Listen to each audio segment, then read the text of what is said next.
Disclaimer: the podcast contains adult themes, adult dialogues, and spoilers. Our opinions are just that, opinions. We're not bashing any of the creators we discuss, and we are not bashing you if you perceive things differently than us. Listeners and viewer discretion is advised.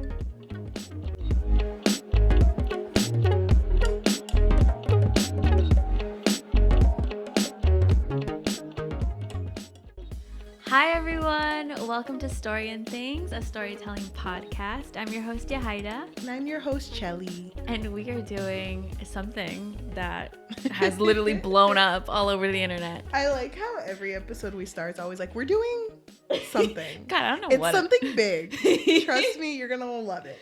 Trust me, I love it. That's what matters. Yeah, we're doing Squid Game today. Mm-hmm. A popular Netflix, Netflix made it, right?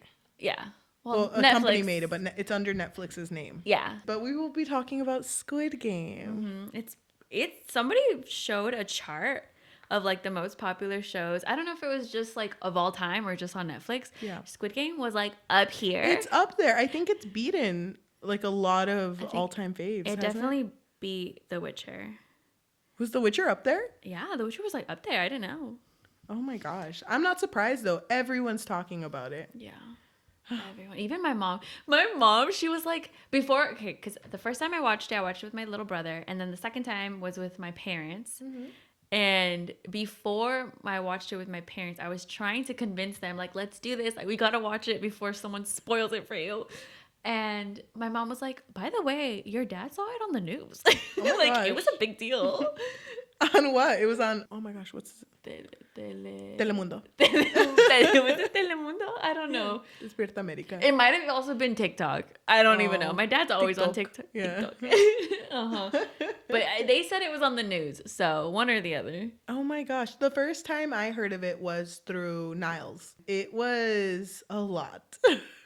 Thank God I watched it when I did, because I swear to you, the next day, everyone was making fan arts. Yeah, hella spoilers too on TikTok. I know. People don't care. They don't even tag it. No one tags their spoilers anymore. They're like, if you haven't seen it, that's your fault. How did you feel about the hype? I loved it. Really? I think it's like warranted. Well, okay. So remember when Parasite popped off? Yes. Which you haven't seen yet, but like, no. Whatever. When Parasite popped off, people were having such mixed views about the popularity, right? Yeah. Like they were like, well, you can't even understand it. It's like, well, hello, there's subtitles, so it's fine. Even when Squid Game popped off, I don't know if you saw this like tweet that kind of went viral. Which one? Where it was like, I don't know it verbatim, but it said something along the lines of, oh, it's because Netflix is paying people to watch it. And then somebody else, quote, tweeted it and said, you guys are only skeptical when it's not American. Or, yeah. That's the only time you guys saw that tweet. You did? I did see that tweet. It's true, though. Like, yes. People only react this way when it's not American. And the thing is, though, I don't hate the hype it's getting, because I feel like it deserves the popularity that it's getting. It's good. I just don't like the young audience. I don't know, the view of the young audience that's watching it. I don't think about the young audience. I do. I think about it a lot. So I don't care. What young audience? Well, I mean, I feel like people should be free to make whatever they want, and they don't have to think about the children. I kind of just hate hearing kids talk about it. That's my only thing. But other than that, I love the show so much. I love the ending. No, I get it. I feel like it would be annoying hearing their perspective, their childlike perspective. Like, shut up. You don't even know. Do you know what capitalism is? Shut up. And the little kid's like, yeah, I actually do know what capitalism is. I live here. Hello. Okay, so we haven't done any episodes on series, have we? I don't think we have. No. Except for Banana Fish.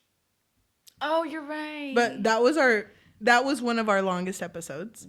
This one is probably going to be really friggin' long. You even said that it was going to be long, and I'm ready. I'm so ready to dissect this friggin' show. So the way that we are going to structure it is we're going to start off by just saying a brief summary of the whole point of the show. Okay. And then we're going to go episode by episode. And then by the end, I want to go through some theories. Okay. Because people that sounds fun. Hella going through some theories. Yeah, I heard a few. I didn't write them all just because there's a lot, and some of them I feel like are a little bit of a reach, but like, Okay. it's fun though. I think it's fun. Do you want to start us off then? Yes. So, what is Squid Game? So, the show takes place in South Korea. It's basically a survival contest between 456 players. They're all different people. They come from different backgrounds, but they are all in incredible debt. Yes. And the contest is basically made up of 6 different children's games. And through each of the games, if the players don't win, they basically lose their lives. Yeah. So they are playing for 45.6 billion won, which converts to 38,288,599 Oh my god. dollars and cents, but like, who cares about that? It's like 97 cents, so we could have just rounded up. But that's basically the a lot of premise. money. I know. I mean, I know. am I down?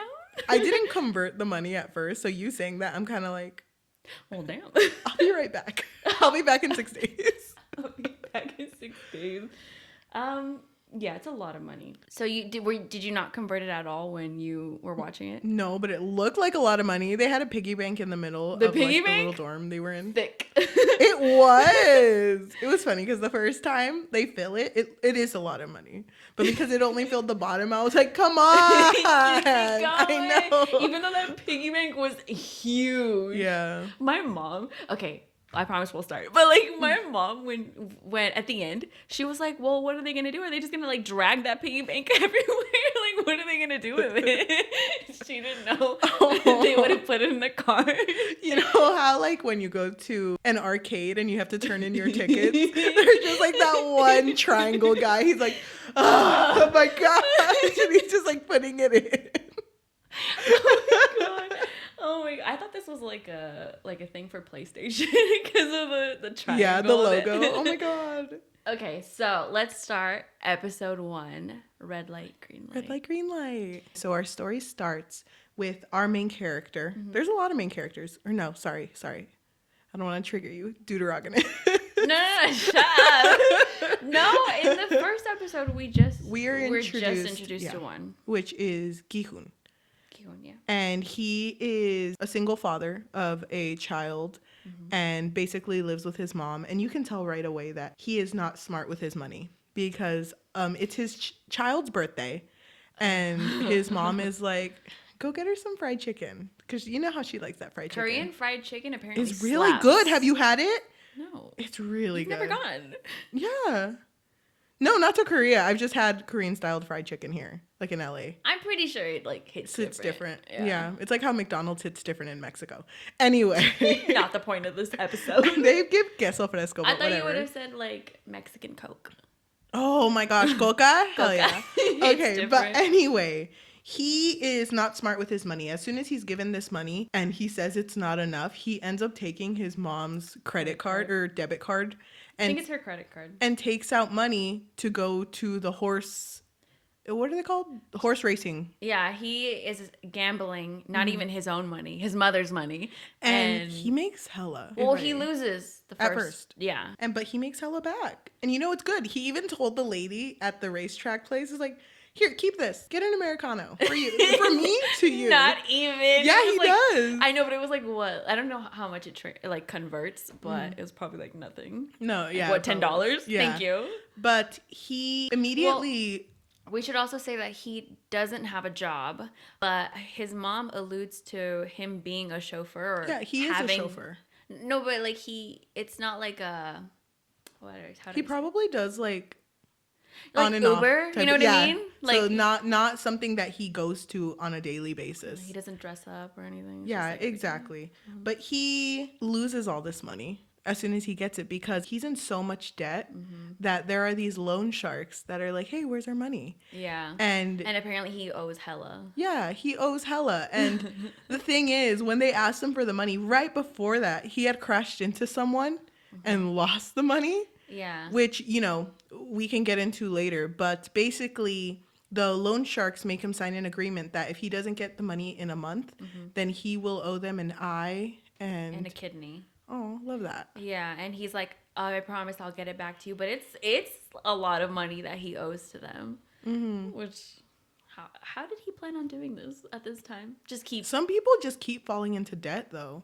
That's how it goes. Like, as soon as you're in debt in one thing, it's a cycle. It's a cycle, and it's hard to get out of. So I sympathize with him, because even from that episode, he still goes to see his daughter. Instead of just buying her a gift, he's gambling to get her a gift. I didn't think about that. You're right. It's like he goes to a claw machine, and it's like, I feel like it's a symbol that I'm not connecting yet. I guess he's just into the game.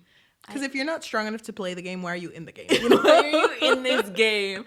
I guess. But it's just interesting to me that even to get his daughter a simple birthday gift, which he could have bought and still had more money. Exactly. Yeah. He could have gotten anything for her. I'm sure she would have appreciated it. But he literally went to a claw machine and was like trying to gamble. Which sucks, because he lost a lot of money. He only won because a boy was watching, and he was like...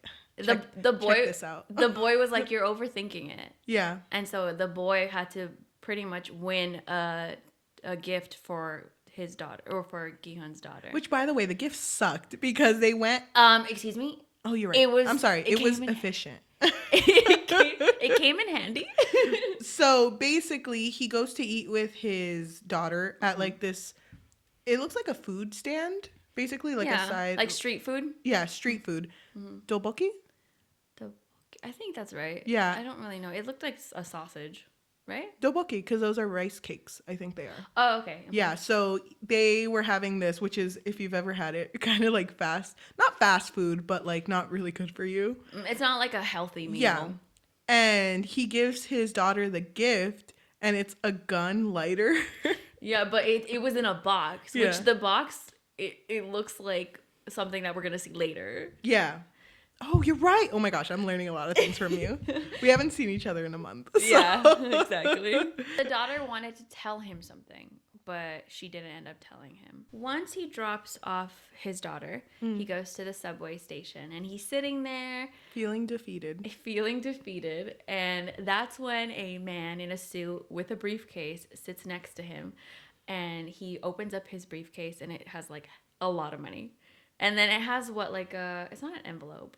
It's like the red and blue like squares. Yeah, they're papers basically, But it's like thick. Yeah, because it's a Korean game to like get paper, fold it into those squares. And then you're supposed to like throw it really hard on the ground to try to flip your opponents. Yeah. Anyway, so the guy was like, "You want to play? You know, you could win some money." And so he ends up playing reluctantly at first, but he was like hella losing. Yeah, he was. But the reason he was so motivated was because he was told that he would get money back. Right. And it's funny because the other guy was like, "Oh, but if I flip it, you owe me money." And the first time that Gi-hun loses, he is like, "I have no money." And the other guy's like, "Oh, well, it's okay. I'll slap you in exchange." And he goes hard. That's like a... smacks him. That felt like a thick slap. Like, I don't know how to explain that. That felt personal. Yeah. I got offended. Yeah, but okay, so eventually he ends up winning, okay? And then once he's counting all of his money, Gong-yu, that's the actor's name, he asks him, he tells him, "Well, you know, you could win more money if you wanted to join this contest." But isn't it kind of funny? Did you notice that after he won once, he was so ready to slap him? Yeah, like, he forgot about the money. I thought that was funny. Yeah. It's kind of cute, right? Because he's like, "Oh, my turn honestly, to slap you." I know. He was getting ready to. But honestly, isn't it kind of like, I don't know how to say it, like dehumanizing?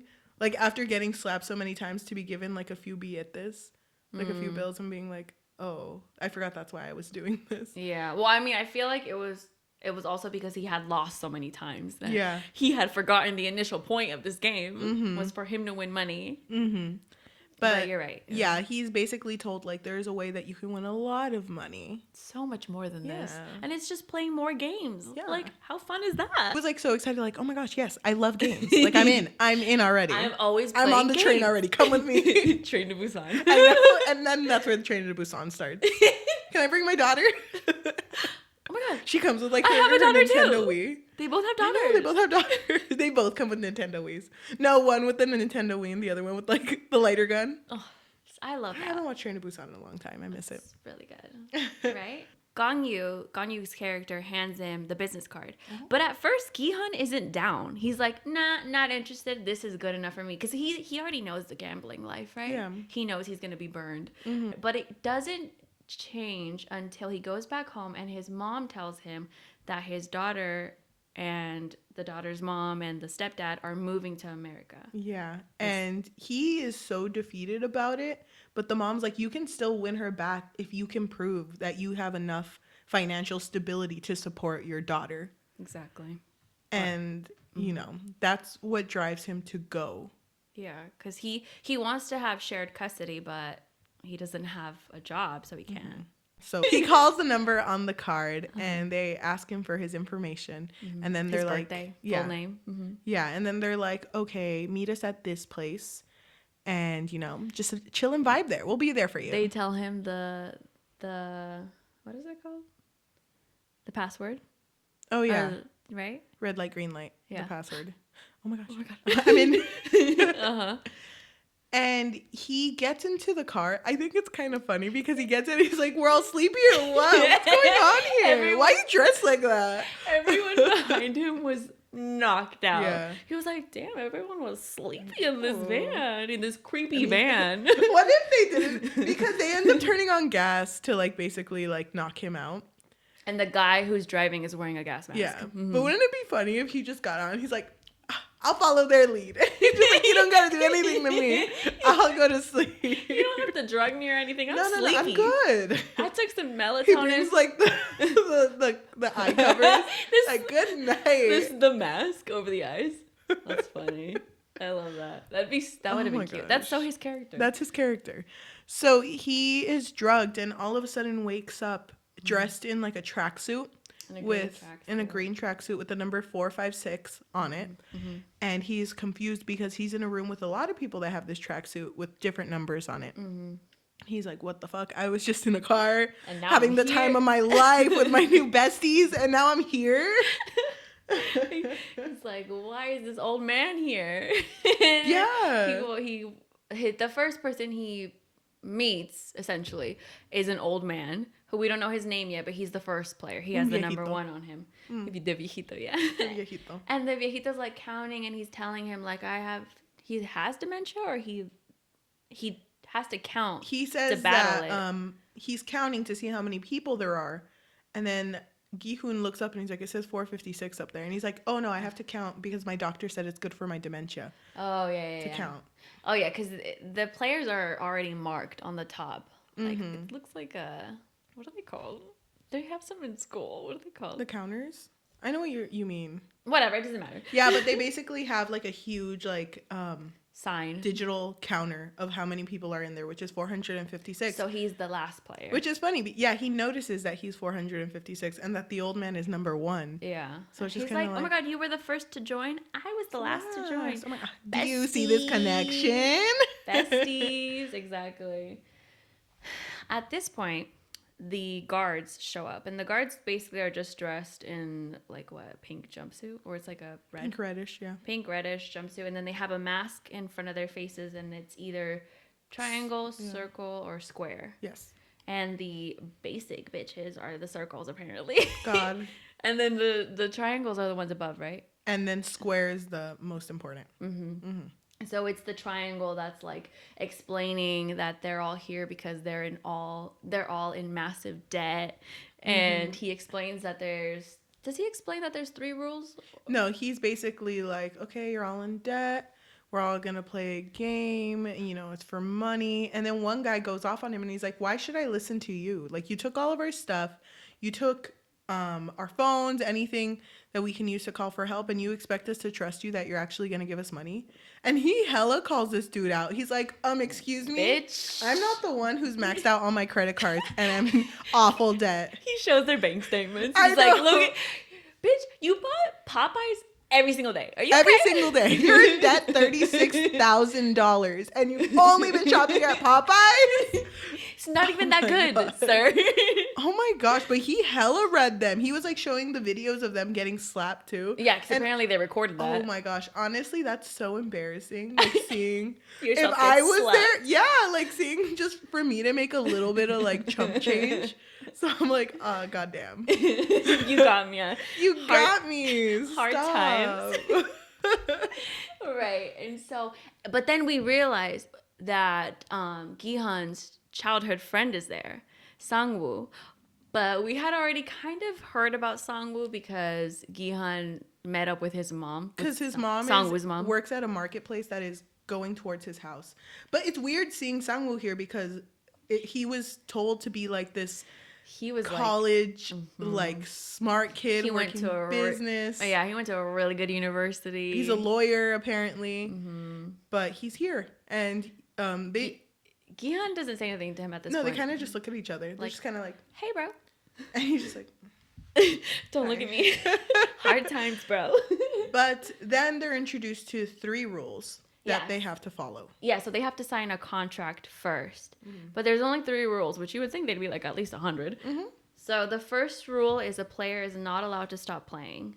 Number 2, a player who refuses to play will be eliminated. And number 3, games can be terminated if the majority agrees. Yes. Which is important. Yes, it is important. And everyone is down. Everyone's down at this point. Gi-hun, he's like hesitating, but I think when he sees player number 1, the old man, the old man is just like signing away, like he doesn't even care. Oh, by the way, apparently the old man was battling a tumor, right? Oh, he has a tumor and he's dealing with dementia. Yeah. And he's been told that he doesn't have much time left. Yeah, so that's why he's like, whatever. Honestly, I would be scoping up my players, seeing that guy like walk back slowly to his bed. I'm like, I'm gonna win this. I'm gonna win this. He's like, these are all wimps. God. They're taken to their first game, which is red light, green light. And if you've never played that game, it is when someone is standing really far away and there's like a starting line and a finish line. When they say red light, you stop and they look around, they turn around. And if any of you are moving, you're out. Yeah. But when they are explaining this game to all of the characters, they say you will be eliminated when you lose. And they're kind of like, okay, what a weird way to phrase it, but I'm still kind of down because that viejito is on his last leg and I'm ready. I'm ready to destroy that viejito because they have basically this distance they have to go and you have 5 minutes to reach the end. Yeah, you have to reach the end. And there's this huge ass doll that's like the one who's like facing the tree, singing the song that is like red light, green light. And so the game starts and everyone's in a good mood. Everyone seems like, because there's like these 2 like not important characters that's like, I'm gonna beat you. Oh, I'm so good at this game. I'm gonna beat you. Yeah, I remember. I felt bad for them, you know? Yeah. Well, because since it's a children's game, everyone was so like, this is it? This is the game? Psh, I'm going to win this. Yeah. But, oh, by the way, too, they're playing this game knowing they're gonna win money, but not how much money they're gonna win. Yeah, because one of the guards, or the triangle guard, said that they would find out after the first game. So they start playing, and everyone's just normal playing the game. But as soon as they say red light, one guy slips up, and all of a sudden you hear a loud boom, and he falls to the floor. And everyone's a little confused at first, but don't think much of it. Start walking forward, and then the guy who was behind that guy walks up and notices that he's bleeding. Yeah, he's bleeding. And so he panics, and so he turns around and he tries to run. So, of course, we were in red light, so he can't run. Yeah, you can't run in red light. And Come on. so he gets shot, and then the lady in front of him gets covered in his blood. Oh, yeah. And that's when everybody else starts panicking, and they start running towards the door. And that doll's eyes were everywhere. She was going everywhere. She's like, bitch, I've been training for this. She's like, I'm Try to run. ready. And so a lot of people died. I want to say at least like half of them died. Yeah. It was a lot. They were like running to the door, banging that they wanted Trying to get out. Mm-hmm. But to the ones who stayed, they knew that if they didn't move, they would make it. Okay, so they are basically walking across, and our main character, Gi-hun, is so scared. Like for a while... He didn't even want to move. No, for a while he was just kind of like sitting there in fear. But Sangwoo, his childhood friend, is like, you gotta move. Yeah. Like try hiding behind someone because I think that's like a motion sensitive thing. Like if you're walking behind someone, you're good. Like you're fine. Yeah, and then Sangwoo also points to the timer. Yeah, I think at that point they had like 3 minutes left or so, and he was like, "You have to move, or else you'll lose." And so so Gi-hun is so scared, and he's like right near the end too, and he ends up tripping right when they say red light. But we're introduced to another beautiful man. His name is Ali, and he catches him as he's falling, and he's basically like holding him. That man is strong. Yeah. Oh my gosh. If I was Gi-hun, I would have lost it. I would have been like, hey, wait. What are we? Do you like work out or something? That's crazy. How much do you bench press? I know. Right. But he held him up, and Gi-hun along with Ali, Sangwoo, and a lot of other characters end up making it to the end. And it's so like, they make it right on the nick of time, but you see just like a bunch of dead bodies. Yeah, and then all of the people who did not make it, they all get shot. Yeah, who didn't make it under the time limit. Oh my gosh. That was sad. Yeah. But the scene was so... I really liked this scene because of that. The Fly Me to the Moon song was playing. I was like, oh, hell yeah. So you're just like, you know what? People are dying, but this my boy Frankie Sinatra... It was a girl. It's a girl. Was it a girl singing it? Yeah. Francesca Sinatra. Love her. I got some bangers here. Gi-hun's like, I know you killed a lot of people, but like, damn, it's kind of a slapper, if you don't mind me saying. Slapper. But they end up making it out alive, and they go back to the main room where all the beds are at. Yeah, the dorm. And people are freaking out. They're just like begging for their lives. They're like, I'm so sorry. I'll pay for all my debt. Let me out. Yeah, I don't want to be here. And that's when Sangwoo brings up, because the guards are basically saying you can't leave. And Sangwoo brings up, oh, well, in clause 3, if you don't mind me saying, because I'm a lawyer, so fuck you. I went to school. He like starts listing all his credentials. He's basically saying that in clause 3, it did say that if the majority votes they don't want to play, then the games will end. Yeah, but it has to be the majority. Yes. So they put it to a vote, but they go backwards. Yes, but before they even do that, the worker's like, okay, you're right, we will put it on a vote. But before we do that, let me show you how much money you made on the first round. Yeah, like how much you're playing for now. Even I was like... Yeah, so they have this huge piggy bank, like on top that comes down. But the way that he does it, he literally just grabs a remote and he's like, click, click. And you see like a bunch of money falling. At first it's like a few at you're like, yeah, maybe that's like, I don't know, like a month's work, you know, and it keeps going and you're like, okay. It's like a huge tube just going into it. They're saying that for every person that's killed in these games, there's a certain amount of money added, which is around $82,000. So that's what every person is worth. That makes me feel validated. Thank you. I thought I thought I was an 83, but whatever. Whatever. But all this money comes in because almost half of the people died at this game. Yeah. So it is a lot of money. And it was funny because Sangwoo was the one who was like, we need a vote on this. But as soon as he sees the money, he's like, bitch. Did I say? Did I say I didn't want to play? I said, I'm having so much fun. This is clause 3, but fuck that. I'm going to play. He's like, red light, green light was so easy. It was so fun. That was my favorite time of the day today. You know? I'll never forget. Second favorite time, coming in here with you guys. He's like throwing all that teamwork bullshit. He's like, you can't spell team without me. Like, because I'm in it. I'm the team. We're together. He's like, don't worry, you guys. I got this. It wasn't just Sangwoo. Even other players who wanted to leave, they like looked at it like, well, I mean, you should have started with that. I know. You should have told me. I would have ran faster. But they're put in like a box that's taped in the middle of the room. They said that we're going to count backwards from 456 all the way to number 1. Cast your vote whether you want to or don't want to start playing. Yeah, but they have to click a button. It's like a red or green button. And super obvious. Everyone can see. Yeah, everyone can see what you pick. And then it like even says it on the wall, like yes or no. Gi-hun chose this. Roast him. It's interesting because Gi-hun, the character we're introduced to, our main character, when he goes up to vote, he is against it.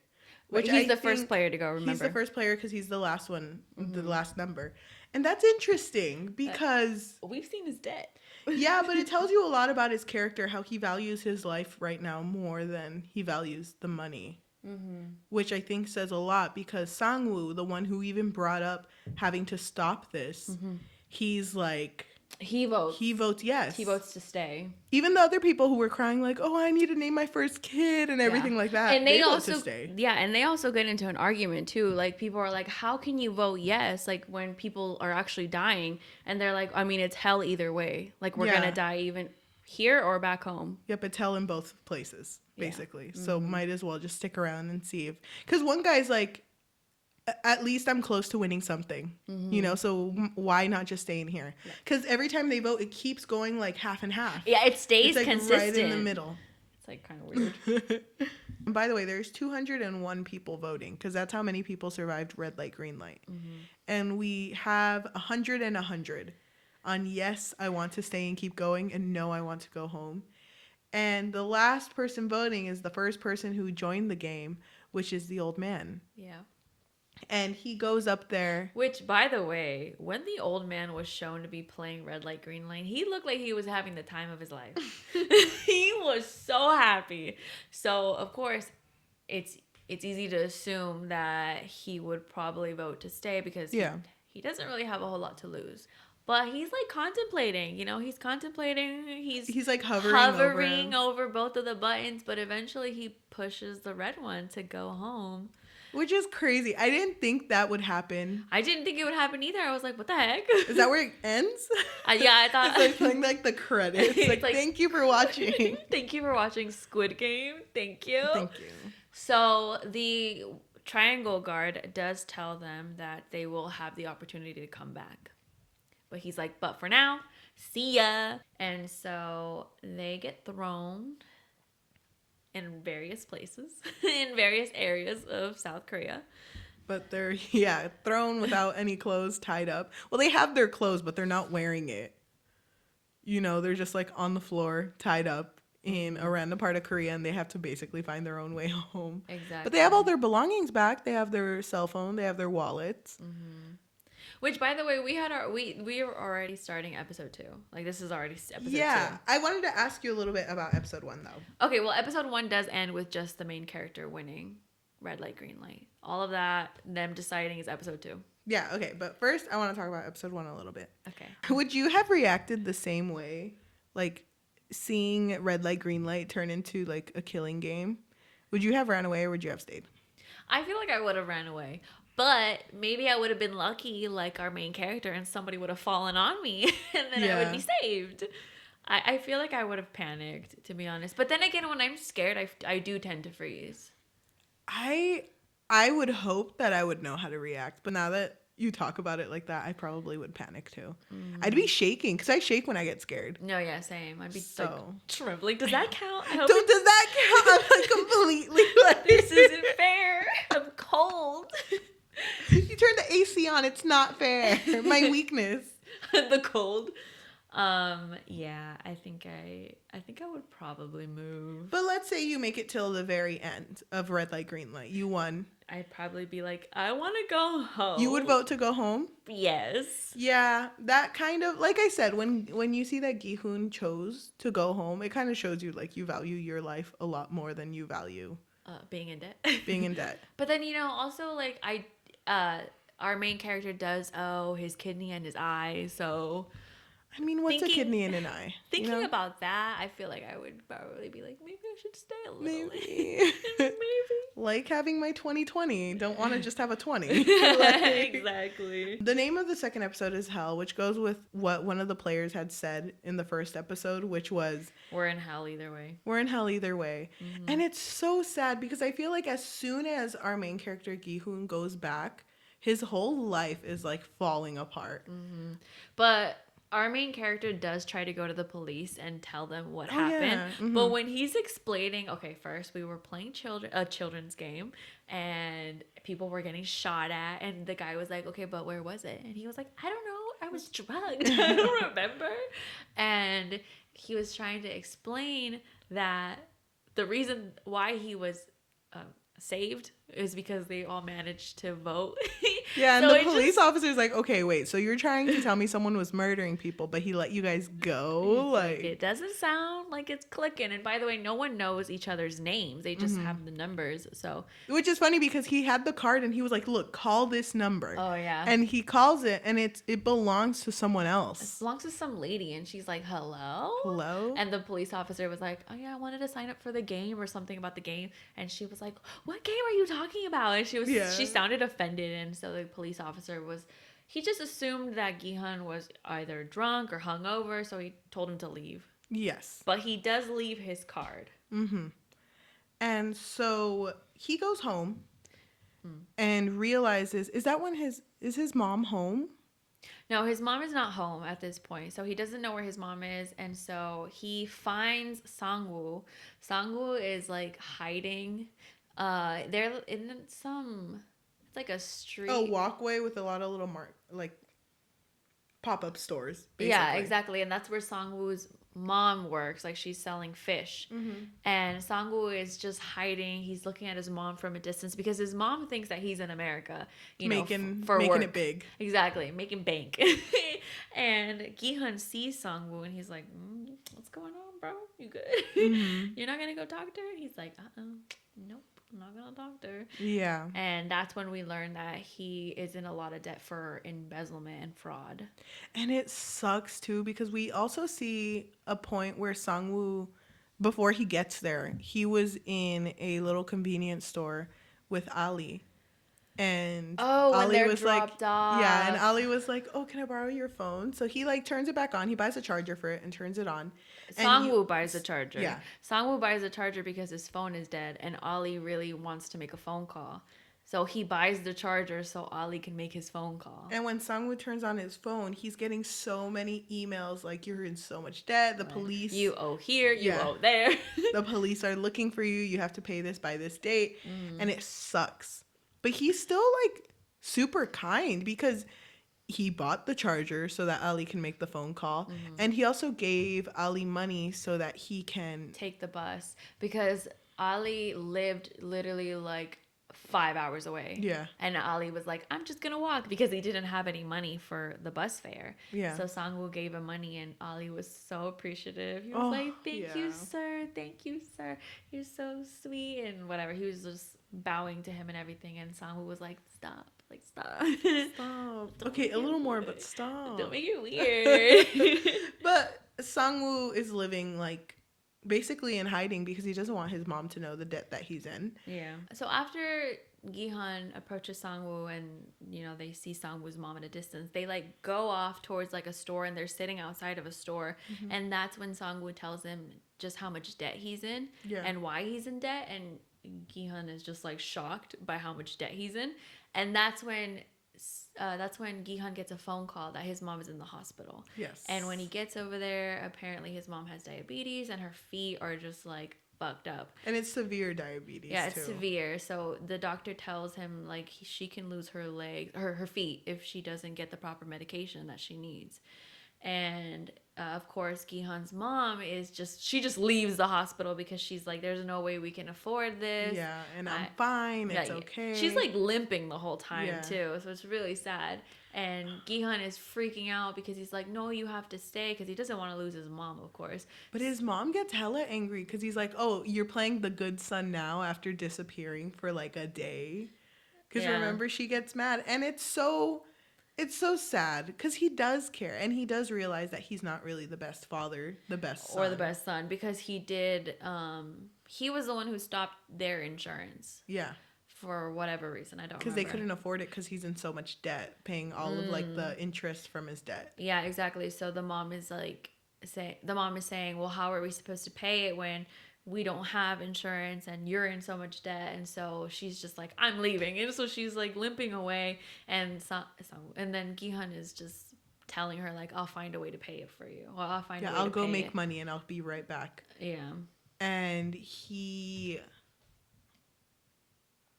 how does he hear about, when does he get hit? So, and then the next scene, I don't even know what order they're in, but we go back to the police station.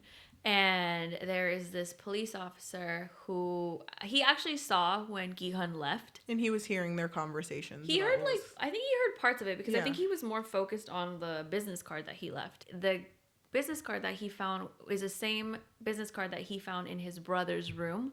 And his brother has been missing for a while. They never specify how long, but it's been a while now. And so he's trying to track down Gi-hun because he wants to ask about what he was basically telling the other police officer.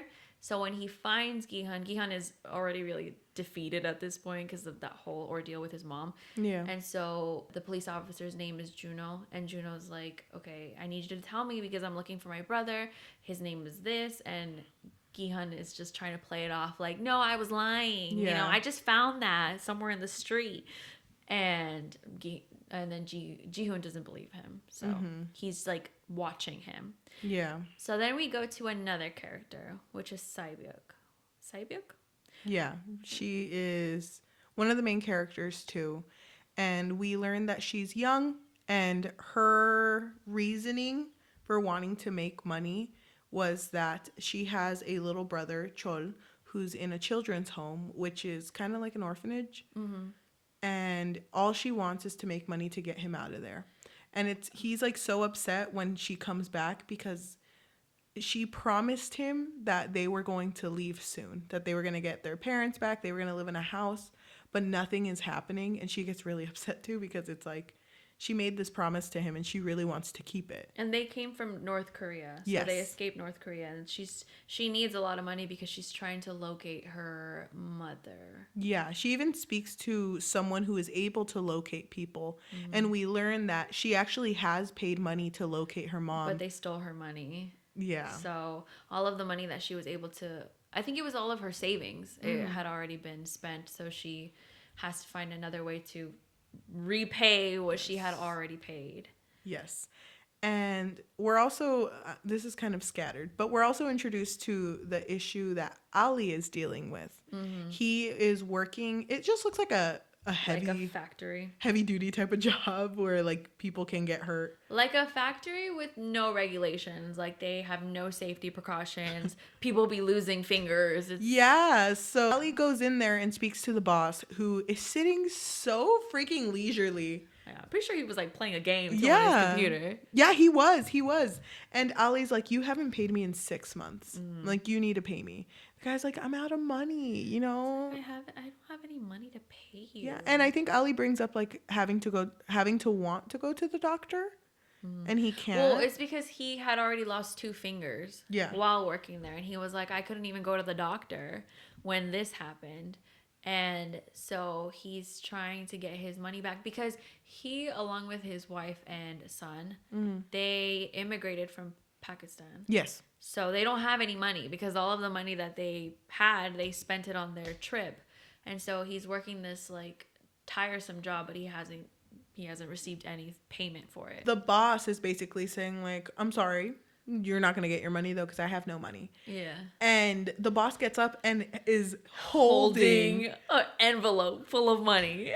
Yeah, so the boss picks up the money and walks out, and Ali is like, fuck that shit. And he goes after him and pushes him. I think that was his only, like, kind of to provoke him in a way. Well, they're like fighting for the envelope because he's Are like, they? yeah, he's like trying to grab it, but then it falls, and I think that's when he pushes him, and the boss's fingers get like smushed. It's disgusting. in one of those, like, it's just 2 metals. Yeah, kinda they're spinning into each rotating. other. Yeah, and 3 of his fingers come off. Yeah, so but then Ali looks at the money on the ground and he just like grabs it and runs. Yeah, he goes back home, gives it to his wife. and is like, you need to get out of here. Take a plane, the next one coming, and just go. Go back to Take our beautiful son and get out of here. Yeah. And the wife is like, well, what are you going to do? And he's like, I have to do something. And then I'll be with you guys. And we see all of these characters at different points of this episode receive another card, another Squid Game card. It's another business card, yeah. Yeah, that basically says meet at the same place at this time if you want to play.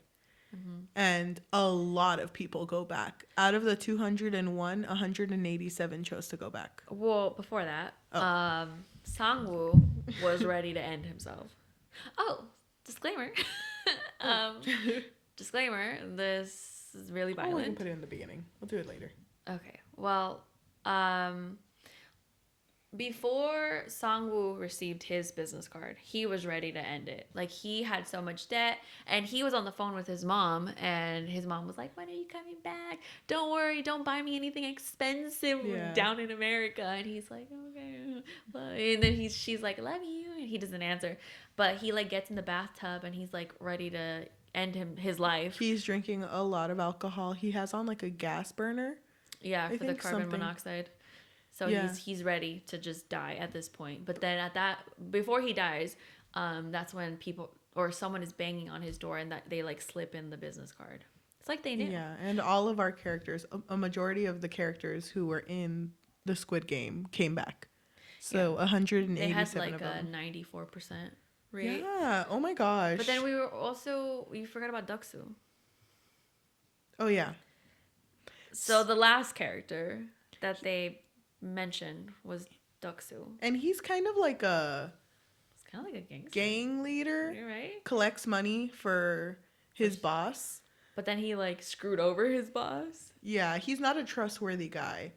He even when he got his business card to go back, he tells like his men like, "Oh, just bring like the strongest men. Let's all go together." One of them. Yeah, let's all go together and take all the this money and run.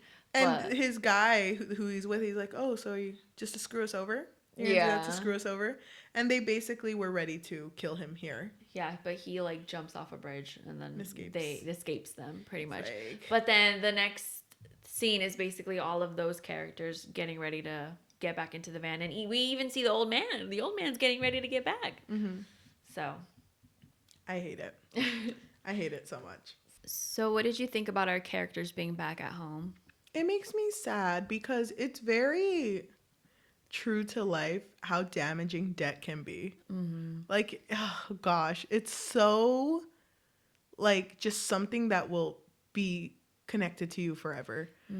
So it makes me really sad that like debt is so heavy enough for you to like have experienced multiple people get murdered but are still willing to go back to do it.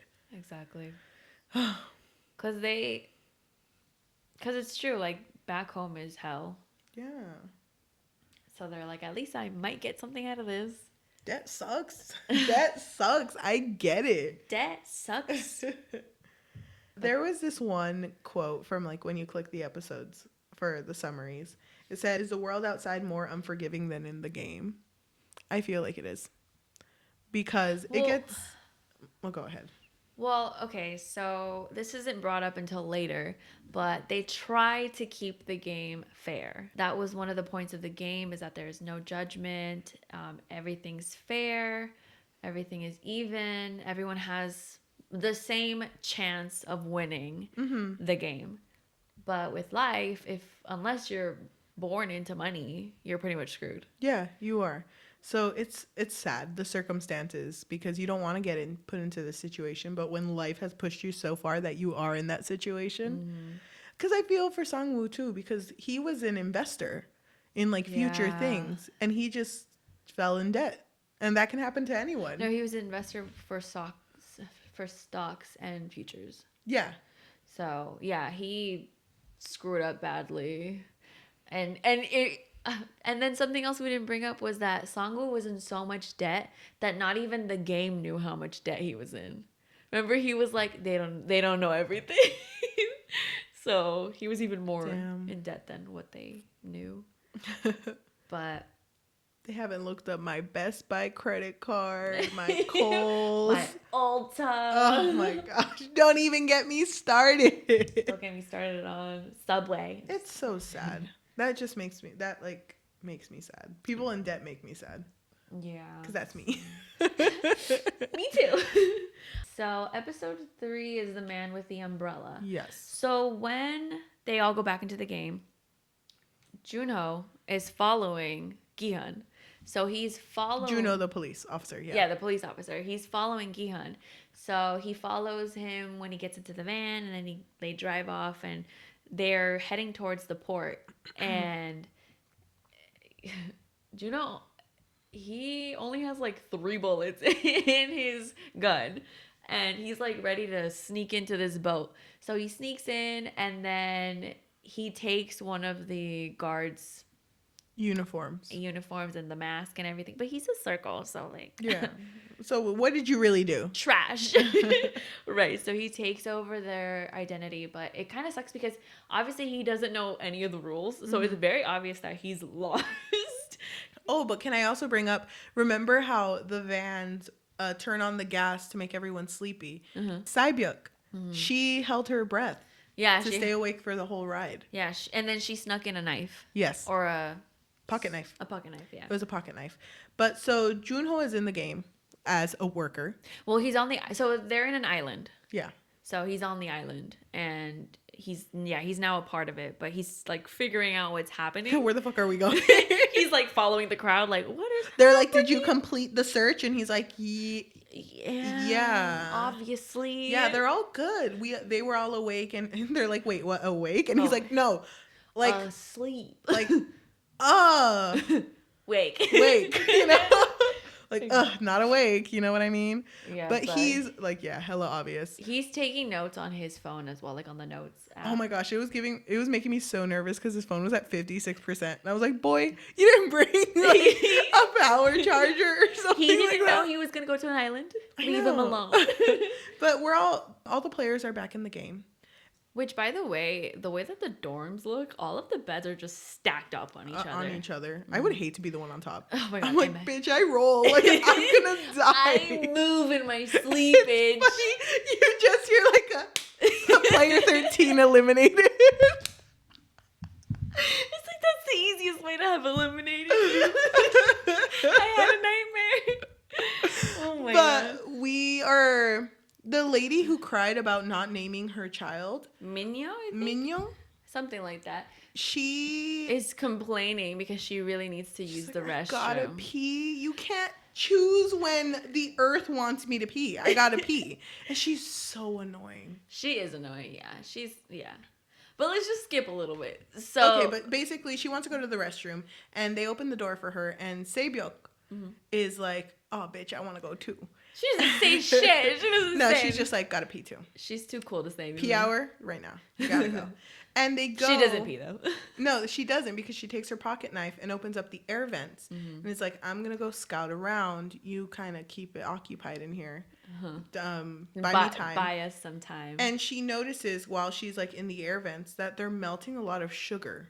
But she's from North Korea. She doesn't know South Korean games, so she has no idea why they're doing this.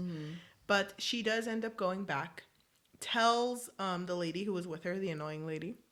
Yeah, she tells her about the sugar, but the next day. And then Sangwoo overhears and he's like, what were they doing? And she tells him they were melting a lot of sugar. And the reason why she tells him is because he tells her, like, I'll explain the games to you because you don't know the game, so I'll help you out, right? Yeah. So that was his end of the bargain. So when they go to the next room, there's different symbols on the wall. Yeah, so there's like doors and it's like a circle, triangle, square. Star. No, circle, triangle, star, and an umbrella. Yeah. And Sangwoo, you can see it in his face. He kind of is getting what's going to happen. Yeah, there's even a flashback of like when he was a kid and they would watch somebody melt the sugar and then make the little shape. In the shape, yeah. So he kind of knows, but he's very like, doesn't want to say it. And it sucks because he had formed, a with little this alliance. day coming back, they formed a little alliance with him, Ali, the old man, and... Player number 1, okay. Okay, viejito. And Gi-hun. Viejito número uno. And Gi-hun. They formed a little alliance, but he doesn't say anything to them. They're asked to separate into different lines, and they all have to pick their own shapes. So even Gi-hun is like, should we all pick the same shape? And Sangwoo thinks maybe it's a little risky. Maybe it's a little risky for all of us to pick the same shape. And so they all separate into their own shapes, and Gi-hun ends up picking umbrella. And because Sangwoo... I just love the reason why. He's just like, I have this story of my mom and the umbrella. It's just like, oh my God, she's always telling me take the umbrella. And I'm like, Mom, I'm just so forgetful. Yeah. But Sangwoo looks at him like, are you sure? Are you sure you want to be the umbrella? But he doesn't say anything. No. But, okay, to be fair, Sangwoo also didn't really know what was going on. He had, like, an inkling of what might happen. Yeah, but he still doesn't tell him. Either way, he doesn't tell him anything. So whenever they get their... I don't think it's a cookie, but it looks like a cookie. It's like melted sugar that's hardened that you can eat. So they have to, like, carve out the shape perfectly. And That's there's a shape that's stamped on there, and they're given a needle, and they have to carve it out and take it out perfectly in order for them to win. And if they breaks at all, they lose. They're eliminated. Yes. This is a very intense game. Like, they're all just hovering over their little tin. And you see some people, like, they're doing so well, and then it just cracks the little edge of their shape, and they get killed. Yeah. So it's super stressful. But because Sangwoo and Ali had, like, pretty easy shapes, and so did Saibek. Because Saibek just followed Sangwoo. But they all had easy shapes, so they finished pretty quick. Mm-hmm. They're gone. Minyo, the annoying lady. She's cheating because she snuck in a lighter. So she's like lighting up her needle and like oh my God. it. The thing that annoys me the most is that all of these guards have cameras.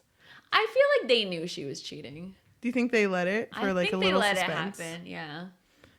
One guy who has like his camera on his chest, he's like... he like guard covers it. Look. Did you see that? And he's like, what are you doing?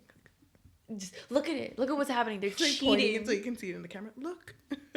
But she ends up winning because of cheating. She even helps the Doksu. Yeah, the gang guy. Because she's like, you owe me one. Doksu is already intimidating at this point. So I think maybe she was trying to form an alliance with him. So she hands him the lighter, or throws the lighter towards him, and he ends up also winning.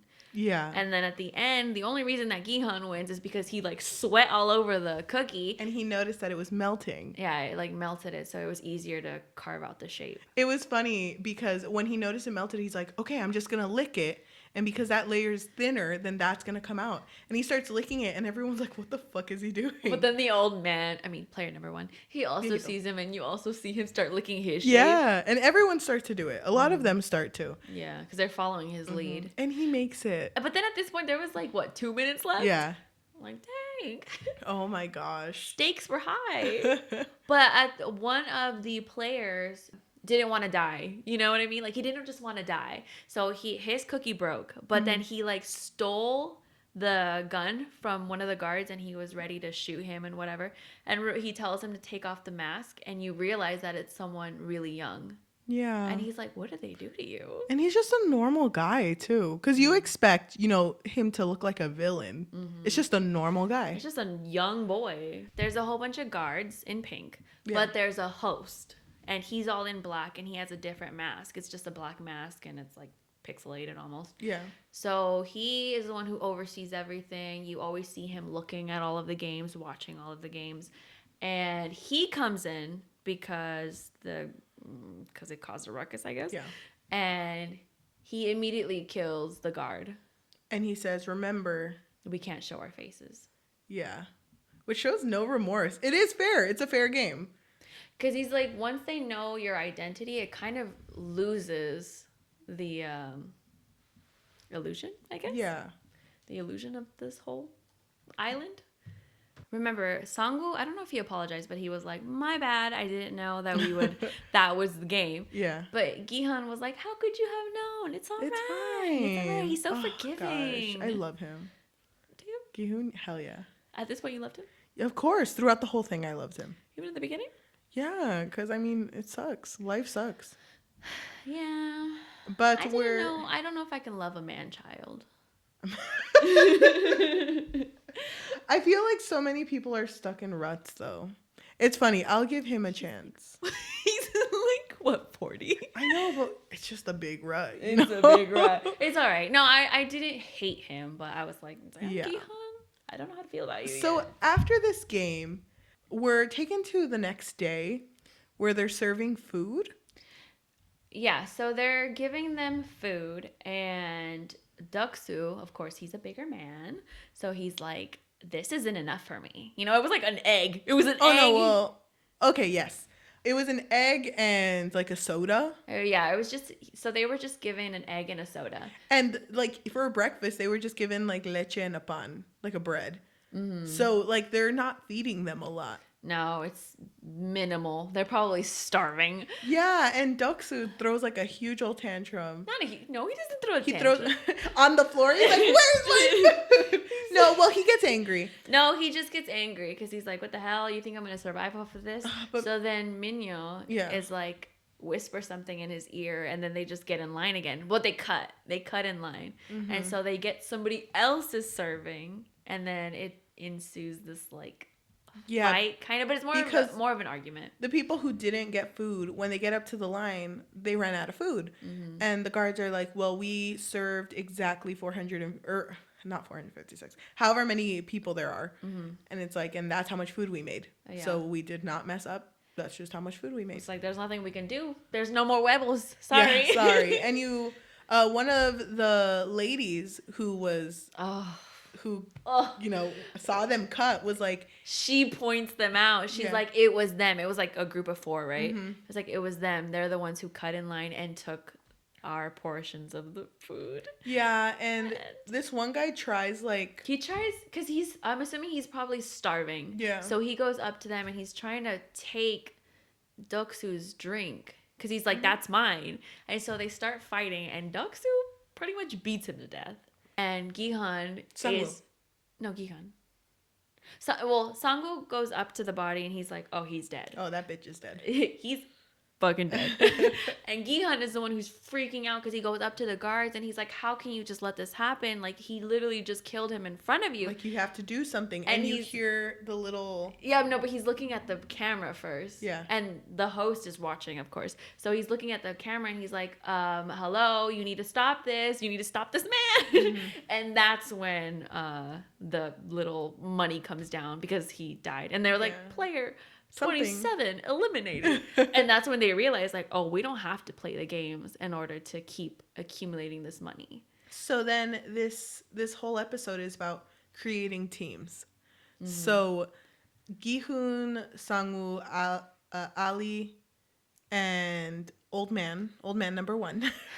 The only old man. Yeah, are like, we need to stick together, because now that people know that they can kill each other and make money, then they're probably gonna go crazy. Like, it's gonna happen at night. We know it's gonna happen at night. And it's so sad because, like, they're talking about this, and the old man, they're like, okay, no one go to sleep because, it's about to go down. And they look at the old man who looks like he's just like tired already, like he's about to pass out. But they Gi-hun also notices that Doksu keeps looking at Saibyuk, because Saibyuk and Doksu already had issues, like, from the beginning, because they knew of each other and they already had issues. So he can see it in Doksu's eyes that he's gonna attack Saibyuk during the night. And so Gi-hun tries to tell Saibyuk, like, well, you can join our team if you want, or if something happens in the middle of the night, just come to us. And Saibyuk says, like, why would I trust you guys? Yeah. And it's like, it's not about trusting someone who's trustworthy. You have no one right now. Like, you need to rely on someone. So when the lights go off, you're seeing it through the main villains, the front man's perspective, which is the host. Yeah, he's watching it, but like the thermal cameras, and you can see movement. You can see people get up.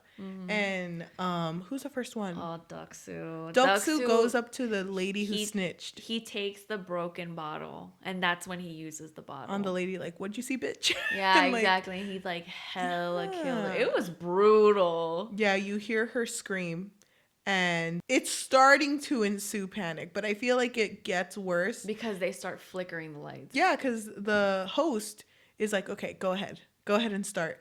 And it's just flickering lights. So basically, they had already known that this was going to happen. Yeah. They already pretty much premeditated it. Yeah, so it's horrible. There's like a lot of people dying. And then the beds, which, like we said, they're all stacked on each other. Some of the stacks started falling. And people are grabbing metal pieces from the bed. They're grabbing anything they can to kill. They're like freaking smothering each other with the pillows. Oh my gosh. It was crazy. Yeah, and so Gi-hun finds like everyone from his team, basically like Ali and Sangwoo. They can't find the old man. And Saibyuk is like, she also can't, they can't find her in the beginning yet. Yeah, because Doksu is trying to kill her. those three men are defending each other, basically, like trying to stay alive. They don't kill anyone. No, they're just defending each other. Yeah. Although Sangwoo did throw a couple of, he was like whacking them kind of hard. And so. Ali was really strong too. He had the metal pipe. Yeah. But it's not like their intention is to kill. They're just trying to defend themselves. Sae-byuk actually runs towards them. And then Deok-soo was behind her. Yes. And then that's when, they're like defending each other and helping each other. But it's like going crazy. And a lot of people die this night too. Oh my gosh. And the thing that hits Oh. is that you see the old man standing like at the highest bed. Well, you hear him first. You hear him. And he's saying, please stop. I'm scared. At this rate, we'll all die. Yeah, like, please stop. He's begging, and he seems really scared. He's, like, shaking. How the heck did he get up there, though? How'd you climb up there? I can't even get up there, and that's my bed. Like, yeah. Well, also before that, Gi-hun was trying to find him the whole time. But then, yeah he was up there. Oh, my gosh. Doesn't it kind of feel... Because after that happens, the lights all turn back on, and the workers come in, and the fight stops. And they're holding their guns towards them, like, fucking stop. But doesn't it kind of feel like that was such a, like, moment of realization? Like, they're all people in there. Yeah, but... And to hear... I don't know. That hit me a lot. Because it felt like the fight kind of paused for a bit. Mm-hmm. At least that's what it felt like for me. When he started begging. Because you kind of sit with the fact, like, oh, my God, I'm killing people right now. Yeah, and I'm scaring this old man. Yeah. Viejito number one. Like, no. He's basically my dad. Yeah, I think it started hitting some people what was happening. Because in the midst of it, they were just doing it just to put more money in the bank. Mm-hmm. So from this, 27 people die. Mm-hmm. And I hate it because Minyo even says, like, damn, we killed 27 people, the annoying lady. Mm-hmm. And I hate it too because it's like, you didn't do anything. She was hiding under the bed. She's like shadow boxing under the bed. Like, man, if I was out there, it'd be over for all these losers. Because she's hanging out with Deok-soo, she feels stronger. Yeah, because he is probably the strongest of everybody there. Yeah. So it ends with 27 people dying. Mm-hmm. They take out the bodies. They don't clean up the blood. No. They just leave it in there. Forever, We figure out that the guards are having this, like, side hustle, Yeah. So basically... I respect. Me too. I respect that, because, we're not in debt. You gotta make money, yeah. Exactly. Anytime anybody dies in this game, they are put in this really pretty casket that looks like a gift box with, like, a pink bow. And they are put in these... What are they called? Where they get incinerated. Furnace. They're put in these furnaces and they get incinerated. But anyone who is still clinging on to life, they drop the casket and they get sent somewhere else. And basically, their organs are harvested. And they're pulling one of the players to help them with this. Yeah. And you can see every time they pull the player, because while they're walking all the players back to the dorm, they kind of just push him and go, like, go left. And he turns. Left. And you can see that one of the security cameras who's catching this always deletes the footage of this going on. Yeah. So this player is helping them harvest. Because he's a doctor, right? Yeah, because he's a doctor. He's helping them harvest these organs. And in return, they're telling him what the next game is going to be. Mm-hmm. So from this night, he hears that the next game is going to be... Tug of war. So he aligns himself with the strongest group, which is Deok-soo's group. Because even the workers told him that. It's like, you need to stick with strong people. Yeah, so Deok-soo's, like, not even really down for him. He's like, what do I need a doctor for, Then he tells him, I know the next game. But he only tells him. He doesn't tell the whole group. Mm-hmm. He, like, whispers it. He's like, I can tell you what the next game is.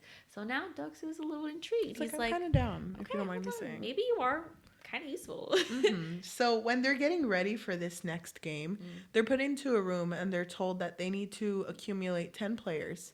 Yeah.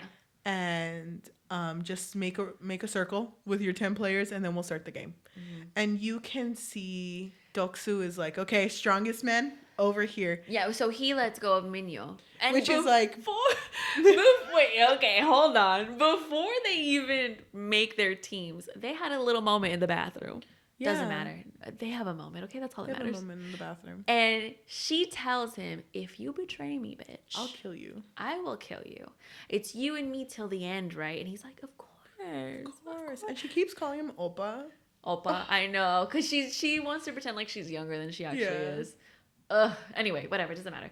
Mm-hmm. And so not the next day when they formed their groups, he just doesn't even say, I'm sorry, babe. He's just like, no. Yeah, because she's like leaning on him. It's like, what happened to forever, babe? Like, why aren't you with me? It's like sad because she's pleading him too. Yeah. She's like on her knees Yeah. and humiliating herself in front of all these men. Yeah, but he pushes her to the side and is like, don't Get even. off me, slut. Like, you really think you're worth it type of attitude. Yeah. And they all laugh at her. They just laugh at her. Mm-hmm. But she's like, I'm going to remember that.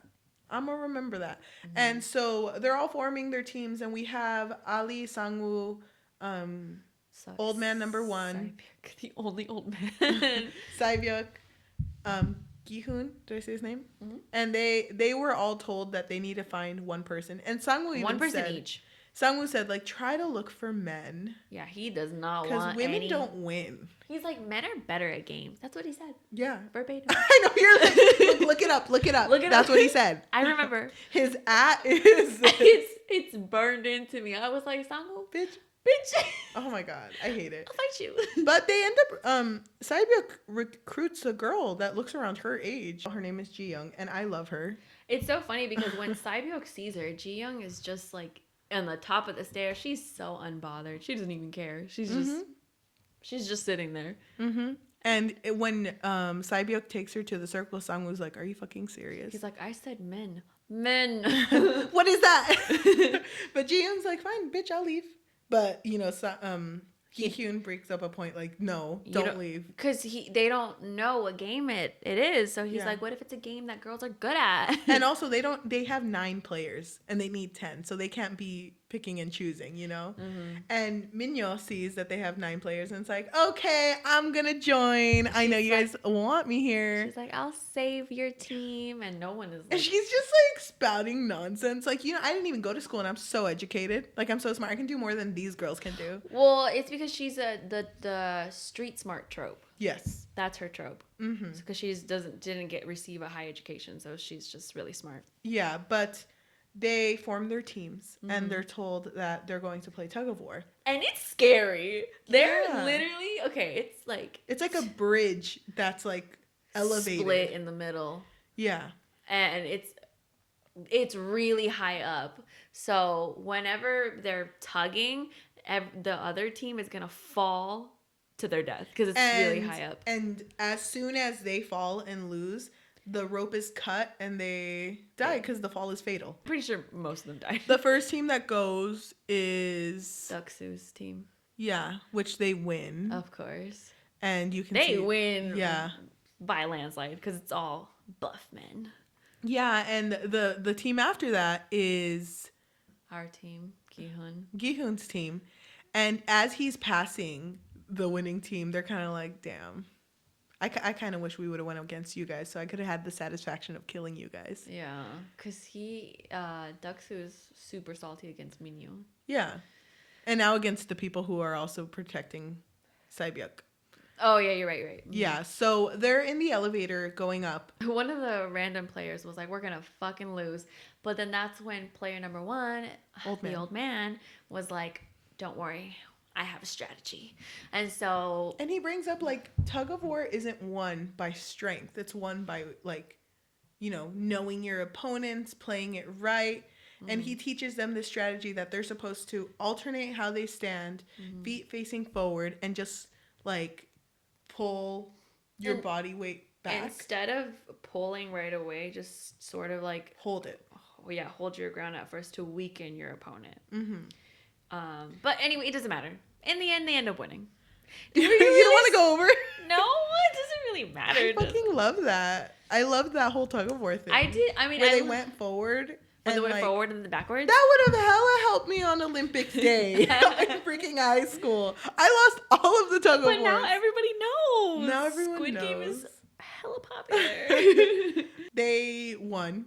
And it's funny because Deok-soo is sitting like in the main room and he's talking with his groups like, oh, did you see those guys? That bald man? Oh, he was like, oh, they're hella weak. And they see Gi-hun's team walk in and they're like, what the fuck? Yeah. Oh. Yeah, they were shocked because their opposing team was just made up of all men. Mm-hmm.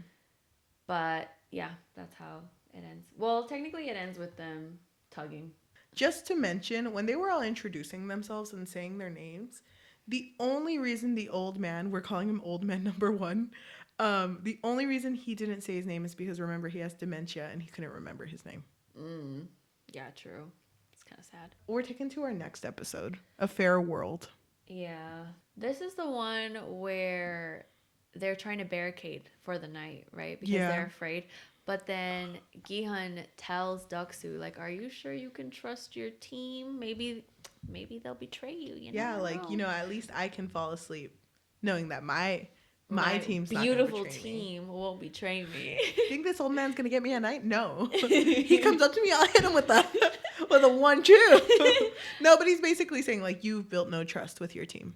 Yeah. And he looks over to his team and they're all like play fighting. Yeah. It's like, oh so my he's God. like, damn, I'm surrounded by idiots. Yeah. So during the night is when our characters get a little bit closer. Mm-hmm. That's when Ali and Sangwoo, they are...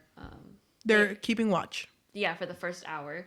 And Ali, at least Ali, is telling him more about his life, how he has a baby, he has a wife, and his family is back in Pakistan. And... they're having this moment. And Sangwoo even tells him, like, people call me Hyung. Like, and that's like a respect thing. Mm-hmm. You call someone that if they're older than you and you respect them. Mm-hmm. And Ali... no, but Ali calls him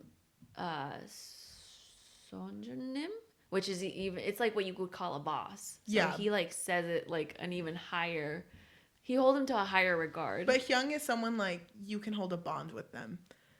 Because that's what he ends up calling him now. Mm-hmm. Yeah, so they have a really sweet moment of just like understanding with each other. Well, but don't get it twisted. Sangwoo isn't letting him into his life. He's not, opening up or anything. He's more so just listening to him. But at this point, too, it kind of seems like Sangwoo's like a nice guy. Which he is at this point. Yeah, because also Sangwoo did share his food with Ali at one point, and then Ali saved his food and tried to give it to him on this night. And Sangwoo cut it in half. Yeah, he broke the corn in half and they shared it. So you think they're gonna be besties or something? I don't know. Yeah.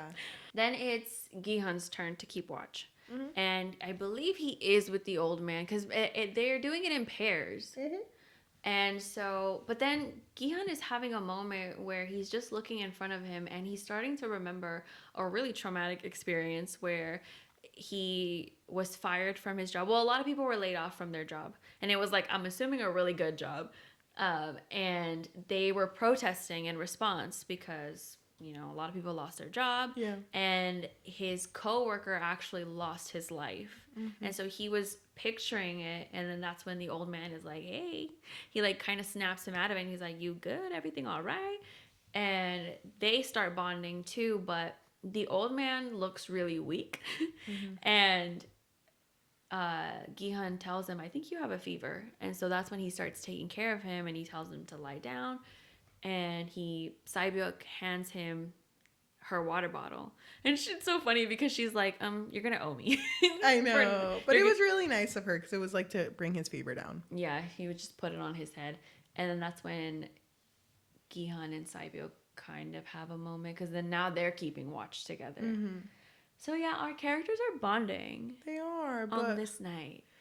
It's a good night. So while this is happening, the doctor is, harvesting. You know how the doctor player, yeah. The doctor player. You know how he is. I don't think there's another doctor. Mm-mm. But, so he's down there. He's harvesting. And remember that when Junho started, he was a circle. But he had leveled up at one point. He was Junho, the police officer. Right. He had leveled up at one point. He was like a triangle. Mm-hmm. But he went back to his circle life because he wanted to see what... He missed it. He wanted to see what the circles were up to, Mm-hmm. And so...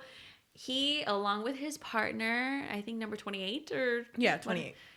He and his partner, 28, they were waiting for the doctor to finish harvesting. He was taking his sweet time. Mm-hmm. And when they finally got their bags... We'll just skip forward. When they finally got their bags, they like... Full of organs. Ew. They like snuck out and they went through the VIP pathway, which Juno had no idea what that meant. And he even asked, like, what's the VIP pathway? And it's like... For the VIPs. Duh. And Juno was like, who's the VIP? Yeah. Oh, no. No, he was like, who's the VIP again? Tell me their socials. I know. Can you please? But then there was also, because he saw bombs planted. Yeah. And the number 28 was like, well, just in case of an emergency. But while they were talking earlier, when the guy was harvesting the organs, Yeah. they were talking about somebody who didn't have a kidney. And Juno was like, oh my God, my brother doesn't have a kidney. Yeah, because remember, he's in there to look for his brother. Right, that's his whole point. So when they're down there about to go into the water to go onto the mainland, Juno pulls out his gun and he's ready to shoot number 28 because he's like, what the hell did you do to my brother?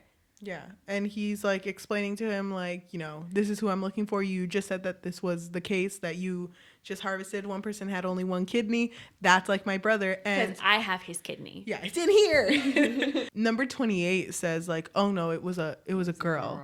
And it's like, well, prove to me how you know it's a girl. And it's yeah. It was disgusting. It doesn't matter. Yeah. So Juno kills 28. Yeah. Because 28 tells him that he can find all of the information that he needs on all of the players, all of the guards in the front man's office. Yeah.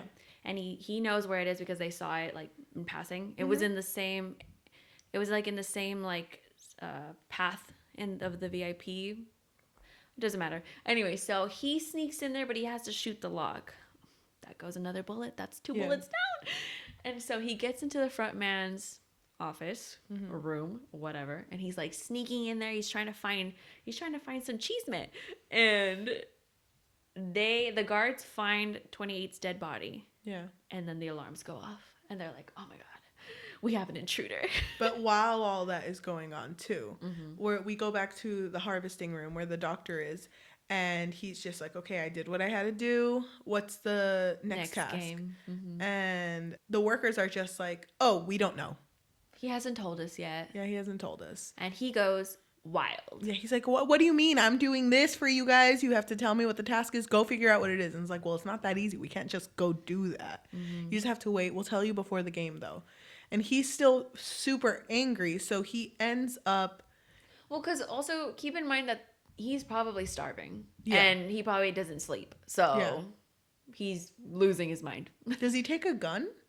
He takes one of their guns, I think. And he's holding one of the workers hostage, and the other worker, or the worker that's being held hostage, is like, okay, you go get the information that you need. And we'll just chill here. Yeah, and as the other worker's leaving, he's like, oh, wait, you need the key that's in my pocket. So come grab it. Come grab it. Yeah, and the doctor's like, oh, hell no, I'll grab it. He's like, I know what this means. Yeah, and the fight basically escalates and moves into one of the game rooms that they had already been in. Yeah, the cookie one or sugar one. And the doctor's like, why should I trust you that you're going to tell me? I just he's in a shitty situation and he just wants to know. And the worker takes off his mask. And he's like, here, now you can trust me. You can trust me because I'm just a person like you. Which they're all just people, which makes me really sad. You forget because of. Because of masks. Yeah. And the numbers. This is cut short because the front man comes in, shoots. He shoots the guard first. Yes. Because the guard is about to kill the doctor.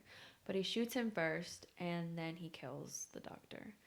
And he even makes a comment like, I don't care what you guys do. I don't care about the whole harvesting thing. Because it seems like he doesn't really know what's going on or have any control over it. Yeah. But he like tells them, everything has to be fair in this game, and it's not equal if the doctor knows what the next game is ahead of time. And like it's crazy because the next day, instead of like concealing all of this, the pathway that they walk to get to the next game, he hangs up the bodies of the workers and the doctor. Guards. Yeah, of the guards and the doctor. And just kind of hanging them in the center for everyone to see. And he makes a comment saying, these people weren't following the rules and I apologize. It won't happen again. And like this game is all about equality. Yeah, fairness and equality. That's crazy. So everyone was just looking at him like, what the fuck? Even Duxu looked super disappointed because, that was his connection. That was his connection to hopefully winning. By the end of the episode, Juno breaks into, the archive room. Well, all of these binders are at. And we find out that his brother's name is Ino. and his brother actually won the game in 2015. So he finds him and he's like, oh my god, I found him. But that's all that's figured out. yeah. So we're taken to our next game, which Oh god, episode 6. which, by the way, they're put into a room again and they're told that they need to partner up with one person. So it's only 1-on-1. And the way you partner up is you have to go up and shake their hand. And you see Gi-hun turn to look at Sangwoo, but Sangwoo's already shaking Ali's hand.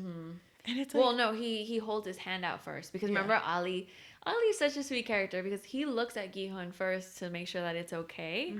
And Gi-hun's like, it's fine. You know, you guys would make such a great team. He's like, don't worry about me. It's fine. And that's when they shake hands because Sangwoo tells Ali that they would make the perfect team because they're the smartest. And it's like strongest. It's like smartest and then strongest. We're both smart, strong, look super nice, symmetrical. You know, you don't have all your fingers, but I have all my 10. So, you know, we're good on that front. We balance.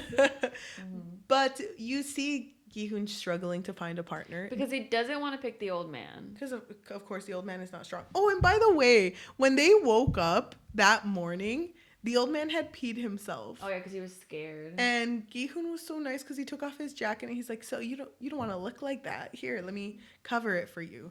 But then when they're picking the teammates that they have to for the next game, the old man takes off his jacket and is like, oh, put this on so you look stronger. So someone, you know. So he's wearing player number 1's sweater? Yeah. And he is basically... But Gi-hun doesn't say anything to him, right? When everyone's like picking their partner, player 1 already knows like you shouldn't pick me, so that he just hands him his sweater and then he just walks away because he doesn't even want him to feel bad about it. And then as you see later, it's not that Gi-hun doesn't have people coming up to him, because he does. Because there's a guy saying like, oh, you know, I'm a math teacher, but I'm also a coach. You know, I'm smart, but I'm on the go. You know, I'm strong. I can help you win. I got this. And Gi-hun looks over and sees the old man just sitting in the corner, just like by himself. Yeah, because he's not even gonna try. But the person who's trying to proposition himself to Gi-hun, he basically says, because the doctor is dead, now they're uneven. So he says, well, you know, whoever doesn't have a partner at the end, they're probably gonna die. So, and Gi-hun looks over at the old man and he's like, well, I don't want him to die. So he walks over and is like, we should be a team. Yeah. And that guy that Gi-hun was talking to actually ended up finding a team member because the only person who didn't have a team member, who no one wanted to team up with, was Minyo.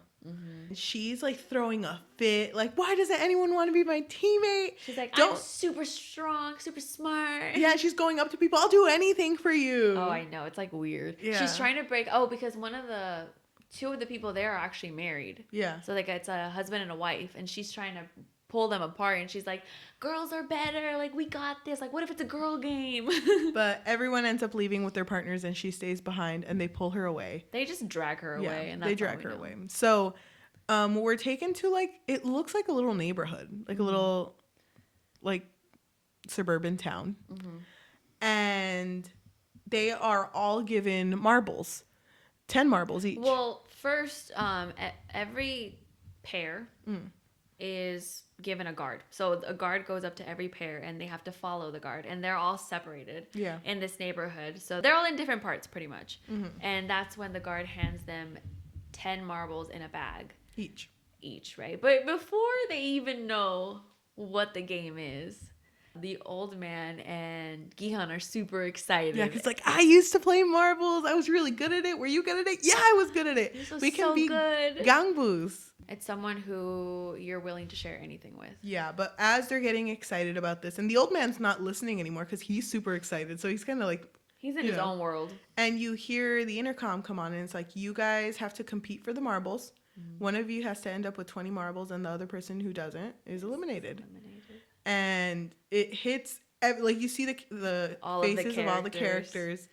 Because obviously, they all paired up with the person they trust the most. So, Sae-byuk ended up pairing with Ji-young, and so it's really sad because Ji-young told her like, I'll make sure you win, like I promise you, no matter what, I'll make sure you win. And Deok-soo, he pairs up with one of his like henchmen, who was like his most trusted man, And you can see the henchman's like, oh, bitch, I'm good at marbles. Yeah, he's like, you're about to get fucked up. So let's talk about how each character wins. Let's go from like the least interesting to most So interesting. Doksu first? Doksu first. So Doksu is hella losing at first. Yeah, because they're doing it by counting odds and evens. So I have to wager. So let's say I wager 4. No, you wager. Yeah, you wager 4 and you don't tell me how many you're holding. Yeah, we don't show each other. But you guess that I have odd. And if I open it up and I have 7 and I have odd, you get to take how many you wagered, which is 4. Mm-hmm. And you just have to end up with the amount. And if I lose, then you get to take. Yeah. Well, not all 7, but you get to take whatever 4? You wagered. Yeah. Yeah. So Doksu's losing. Hella. He only has like 4 marbles left. And then his henchman is pretty much showing his true colors. Yeah. Like, what, you think that I was going to let you win because I called you boss? But Doksu's like hella like, it's not fair. I want to play another game. And then... Which I don't blame him. I feel like I would do it too. Yeah. I mean, it's a freaking it's supposed to be game, It's supposed to be a free game. And he even says, he talks to the worker, the guard, and he's like, isn't this supposed to be about equality and fairness? It's only fair if I get to pick. That's what I meant, fair. Yeah. So they end up playing another game where they make a But wait, before you go on, I'm surprised that the guard was like, request approved or whatever. I thought he would be like, leave me out of it. He could have said nothing too. Like, I know, they don't say anything half the time. He probably just wanted to see it for fun. Yeah, he was like, "Ooh, yeah, you're so right." They play a game where they make a hole in the dirt. In the dirt, and they just have to throw marbles. And if yours doesn't make it, then it stays there. But if you make it in, you pick up all the marbles that are there. They're all yours. Mm-hmm. And the reason Doksu wins is because his actually missed, but the other guy, his henchman who threw it, his marble hit Doksu's marble, which let all the marbles go in. Or no, which let his marble go in. So he won all of them. He won all of them, and the henchman ended up dying. Well, is he the one that ran away? He was the one that ran away. Huh? He tried running away, but they caught him. They were like, ha, nice try. Right. So that is how Doksu won. So should we do Sangwoo next? I want to talk about, Sangwoo. Okay, so Sangwoo was playing with Ali, and Ali obviously doesn't know how to play marbles. He has no idea. But he's winning. Well, Sangwoo has to be the one to explain the game. He explains it. And he's like, odds and evens. And he doesn't even know what those words mean. He's like, odds like 1, 3, 5, 7. Sangwoo is the one who goes through everything step by step. And Ali ends up like getting an upper hand. He's hella beating him. Yeah. He's getting all of them right to the point where Sangwoo has 1 marble left. 1 saving grace. But he gets so erratic that he starts accusing him of cheating.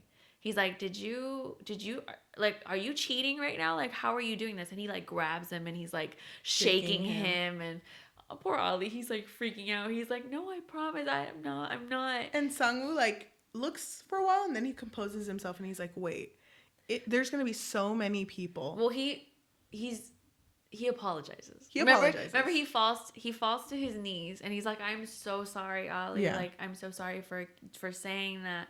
But then he kind of manipulates him because I think at that point someone gets shot near them. He's like, do you really want that to happen to me? But then he also says, like, if you think about it, so many people are not going to finish this game. Do you really think they're going to kill everyone? Because then there's going to be no one left. But they have 30 minutes on the clock. Yeah. So that's a lot of time. But he's saying, like, come on, we know that they're not going to kill everyone because they just want a game out of this. They're probably going to put us in pairs eventually. So maybe if you hold all the marbles, go scout out how many people they have left. Maybe they can figure out what's going to happen next in the game. Mm-hmm. And Sangwoo seems so caring at this point because he takes off his clothes and is like, don't just hold your marbles like that. Someone might take them. So I'll make you like a little necklace out of my shirt. Which, by the way, one of the rules was you have to take all of the marbles, but no violence. So you can't beat each other. Yes. So he gives all of the marbles except for the one that he's holding, technically, to Ali. But didn't he tell him? I could have sworn he said, I'll even give you this one so you know that I'm not lying. Yeah. I could have sworn he said that. You're probably right. But while Ali is looking, he realizes, he like grabs He's like walking around. Yeah, he grabs the marble case and flips it over and it's just a bunch of rocks. Well, okay. Because... Well, the time is running out at that point. And he's like going around the whole neighborhood. And he's trying to find Sangwoo because they agreed they would meet up again when 3 minutes were remaining. Yeah. And he's looking around all over for him. And Sangwoo had already showed the guard that he had all 20 marbles, and he even says, "You never said how. But I got 'em." I have all 20. Count them." And he walks out that gate, and you can hear Before he walks out, you can hear Ali. calling for him. And that's when Ali opens up his pouch and it's just rocks. Ali deserves so much better. Fuck Sangwoo. Damn, that was so heartbreaking. Because the actor did such a good job. He looked so heartbroken. Yeah. That face, that was betrayal right there. So then Sangwoo is like walking towards the door, and then that's when Ali gets shot, and Sangwoo does kind of flinch, but he just like walks past the door and it's like, damn, not even gonna look back. So Sangwoo wins that one. Sangwoo wins that one. So next, should we do Saibyuk and Ji-young. They basically decide to just sit and talk to each other the whole time, and then when there's like 1 minute remaining, they'll come up with a game. Yeah, well, neither of them know how to play marbles because Saibyuk didn't have a childhood and neither did Ji-young. Yeah. So they decide they'll just come up with something, and it's winner takes all. Yeah, and Saibyuk wants to play right away because she just wants to get it over with, but Ji-young is like, what are you rushing for? Like, let's just talk. Let's just tell each other things that we wouldn't tell anybody else because we're never going to see each other again. And it's so sad because through this conversation, you learn that Saibyuk has like a dream to get a house for her brother Chol, which we knew about, but we learned a little more. And this is the moment where we find out that her father is actually dead. Yeah. It wasn't revealed before because it kind of made it seem like she was trying to get both of her parents back. But her dad actually died during trying to get through. Yeah. They shot him, and then the mom was taken by immigration, I guess. Yeah, she was taken back to North Korea, so she is trying to get them back. But Ji-young is so like, there has to be more to that dream. A house, girl, you have so much more money if you win. Yeah, and then she's like, oh, but on Jeju Island, because it looks so nice. Yeah. And Ji-young's, it's sad because there are moments during their talk where Ji-young will be like, oh, let's go do that together. Let's go to Jeju Island together. Drink some margaritas. I'll show you how to spend money. I'll show you how to splurge. It's really And then sad. she just like will be like, oh wait, yeah. never mind. We both aren't making it out of here alive. And, that's Saibyuk's reason for wanting to come out. But then when she asks Ji-young about herself, it's revealed that, okay, so before that, we didn't know much about Ji-young's character yet, but there was another character who was super religious. And Ji-young kind of would mock him a little bit, or at least like question him or challenge him. Like, oh, like there's like trying to make it seem like there's no God in this place, right? Or like, you're praying to God, but you've already committed so much sin. So what are you praying about? Yeah, exactly. So in this point, Ji-young reveals that her father was really abusive, but he was a pastor, but he was really abusive towards her, and it kind of insinuates that he would do stuff to her. But would never pray after that because he probably already thought. Yeah, and he wouldn't pray after he would abuse her or her mother. Yeah. So she said that the first time that she saw a body was actually her mother's because her father killed her mom. And she said the second time was his body because she killed him. Yeah. And so she was in prison. And so she took on all of his debt. So that's why she's in debt. And so when she was released from prison, that's when, the person showed up with the business card and was like, you want to play some games? But other than that, she didn't really have any reason to use the money except for that debt, but really nothing else. Yeah. What was she going to use it on? Yeah. So at the very last minute, they decide to play a game where they throw the marble and whoever throws it closest to a wall that they're facing is the winner. And so Saibyuk throws her marble. Yeah, she goes first because her number is first. Yeah. Before Ji-young's number. And throws it pretty far. Honestly, I saw the throw and I was like, pathetic. Like, I could have thrown farther. Yeah, because it didn't hit the wall, but I feel like that's probably smart. You don't want it to hit the wall because then it would come back to you. Yeah, but then when Ji-young goes, she just drops it. She drops the mob. She just drops the marble, and Saibyuk gets pissed off. She's like, "Don't do that. I want you to play fair." And then Ji-young basically breaks down. Well, doesn't cry, but is basically having a moment where it's like... No, she's like trying to play it off. She's trying to be cool. At this point. You can hear it in her voice, at this point, she's trying to be cool. But, she's trying to be cool, like, Just let me win in style. Yeah, let me lose in style. Oh, right. Yeah, but she ends up saying, like, she really doesn't have anything going for her in her life. She has no family to go back to. Yeah, she can pay off her debt, but that's pretty much it. She has nothing else. So, you know, after hearing everything that Sae-byuk wants to do for her brother and just getting her family back together. She really wants her to win. Yeah. And while Sae-byuk accepts and starts to walk away, Ji-young calls her back and just says, "Thank you for playing with me." And she's broken down. She's crying at this point. And it's really sad because then you see the guard holding the gun towards her, and Sae-byuk doesn't even look back though, but she's like crying. Yeah. So I feel like the last one we're gonna talk about. So that's how Sae-byuk wins. Yes. It was really sad. 10 out of 10 would cry again. Now we're with the old man and player one. Viejito número uno. And Gi-hun. Okay. Remember when the intercom went off and said that they were going to go against each other? The old man is so excited to play marbles, but also so excited to be in a town that looks like his own. He's just walking around. He's like, oh my God, I think I lived here. I think this was my old neighborhood. I used to live in a place just like this. So it seems like he's having like an episode because he's just like walking around and Gi-hun's like, no, we got to play marbles. Yeah. And the old man's like, no, I don't want to play right now. And he even gets mad at him. He's like, stop treating me like a child. Like, I don't want to play. Like, what am I? A child? And so he's like walking around the neighborhood and Gi-hun is trying to chase him down because the timer is clicking. Yeah. And they don't even start playing until like, what, halfway? Mm-hmm. And that's when he finally convinces him. But he has to use force. Yeah, because he's like, we need to play. You need to sit down and play with me. Because he's really frantic at this point. So he's like, okay, fine.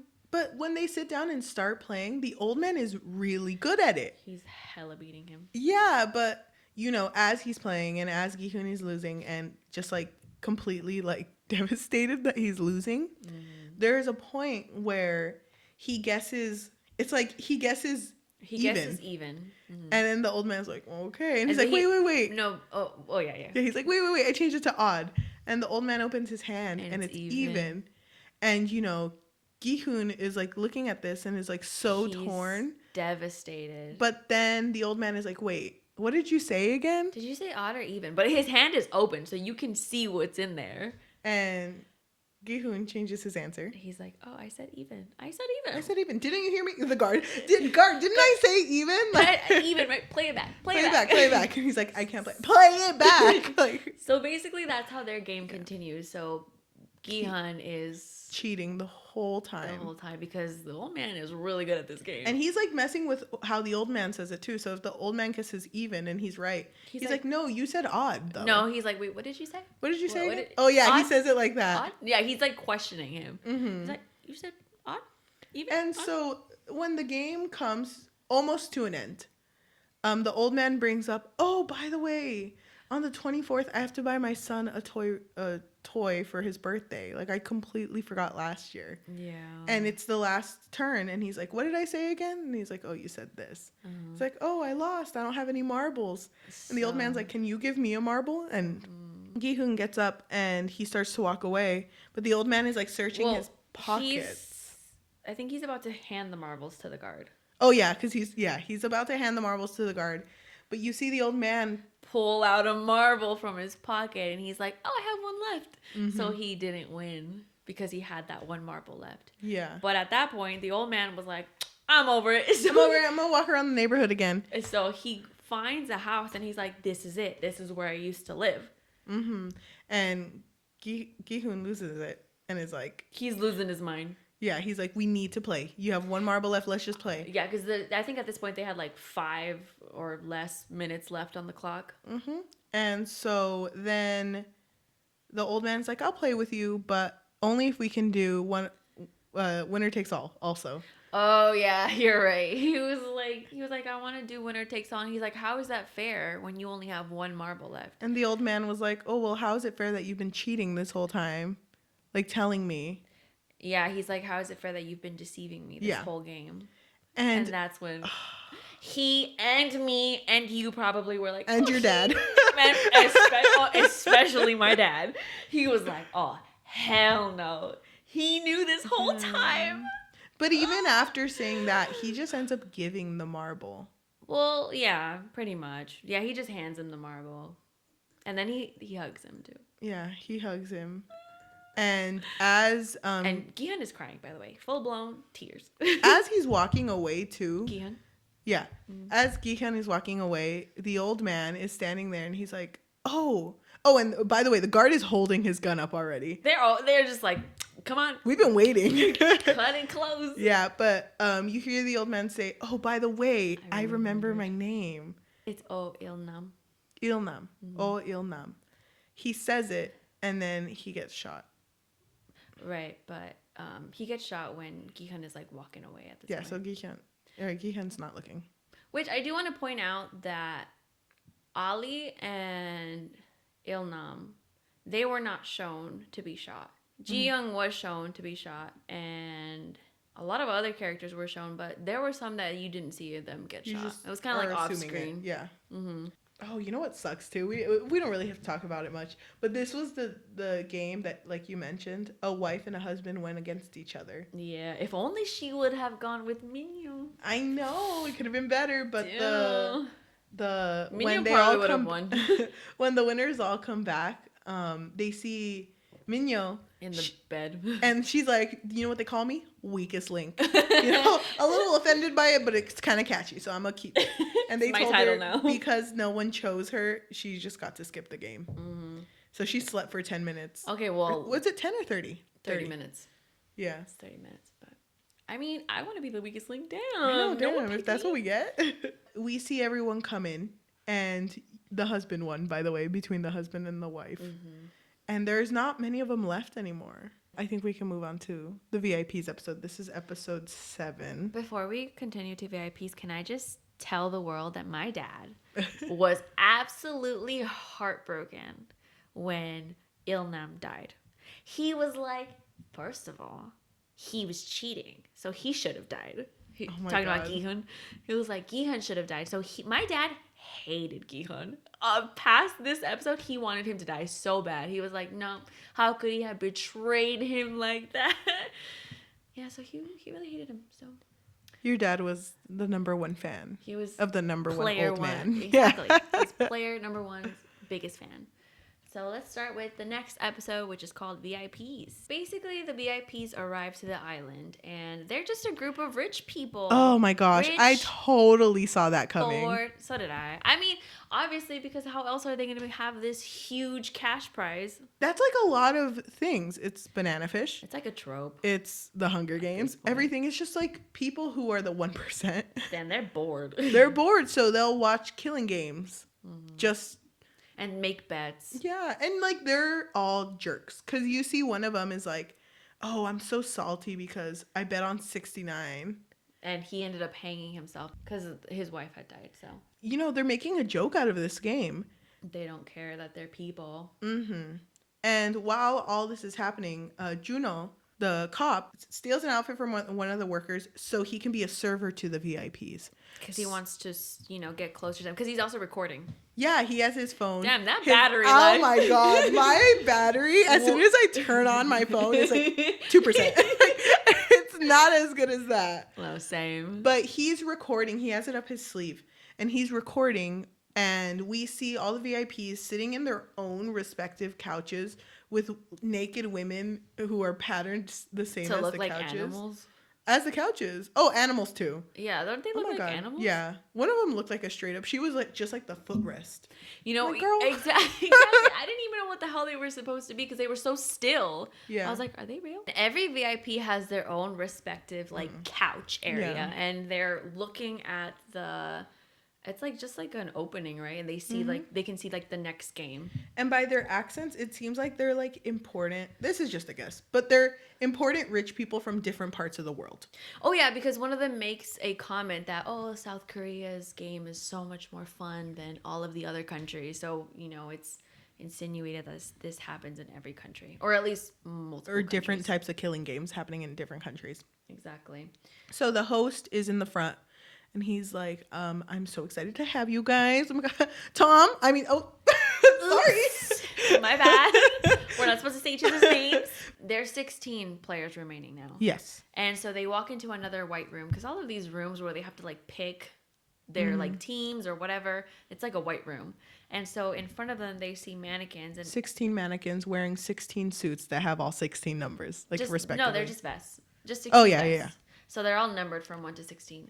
So they all start picking their numbers. And Gi-hun is literally the last one, or second to last one to pick because number 1 and 16 are left. So he's like having this crisis of, do like, I go first? Should I go first and get it over with? Or do I go last? Yeah, but it's all, because like one of the VIPs even mentions, you don't want to go first because you're basically the guinea pig for everyone else to watch.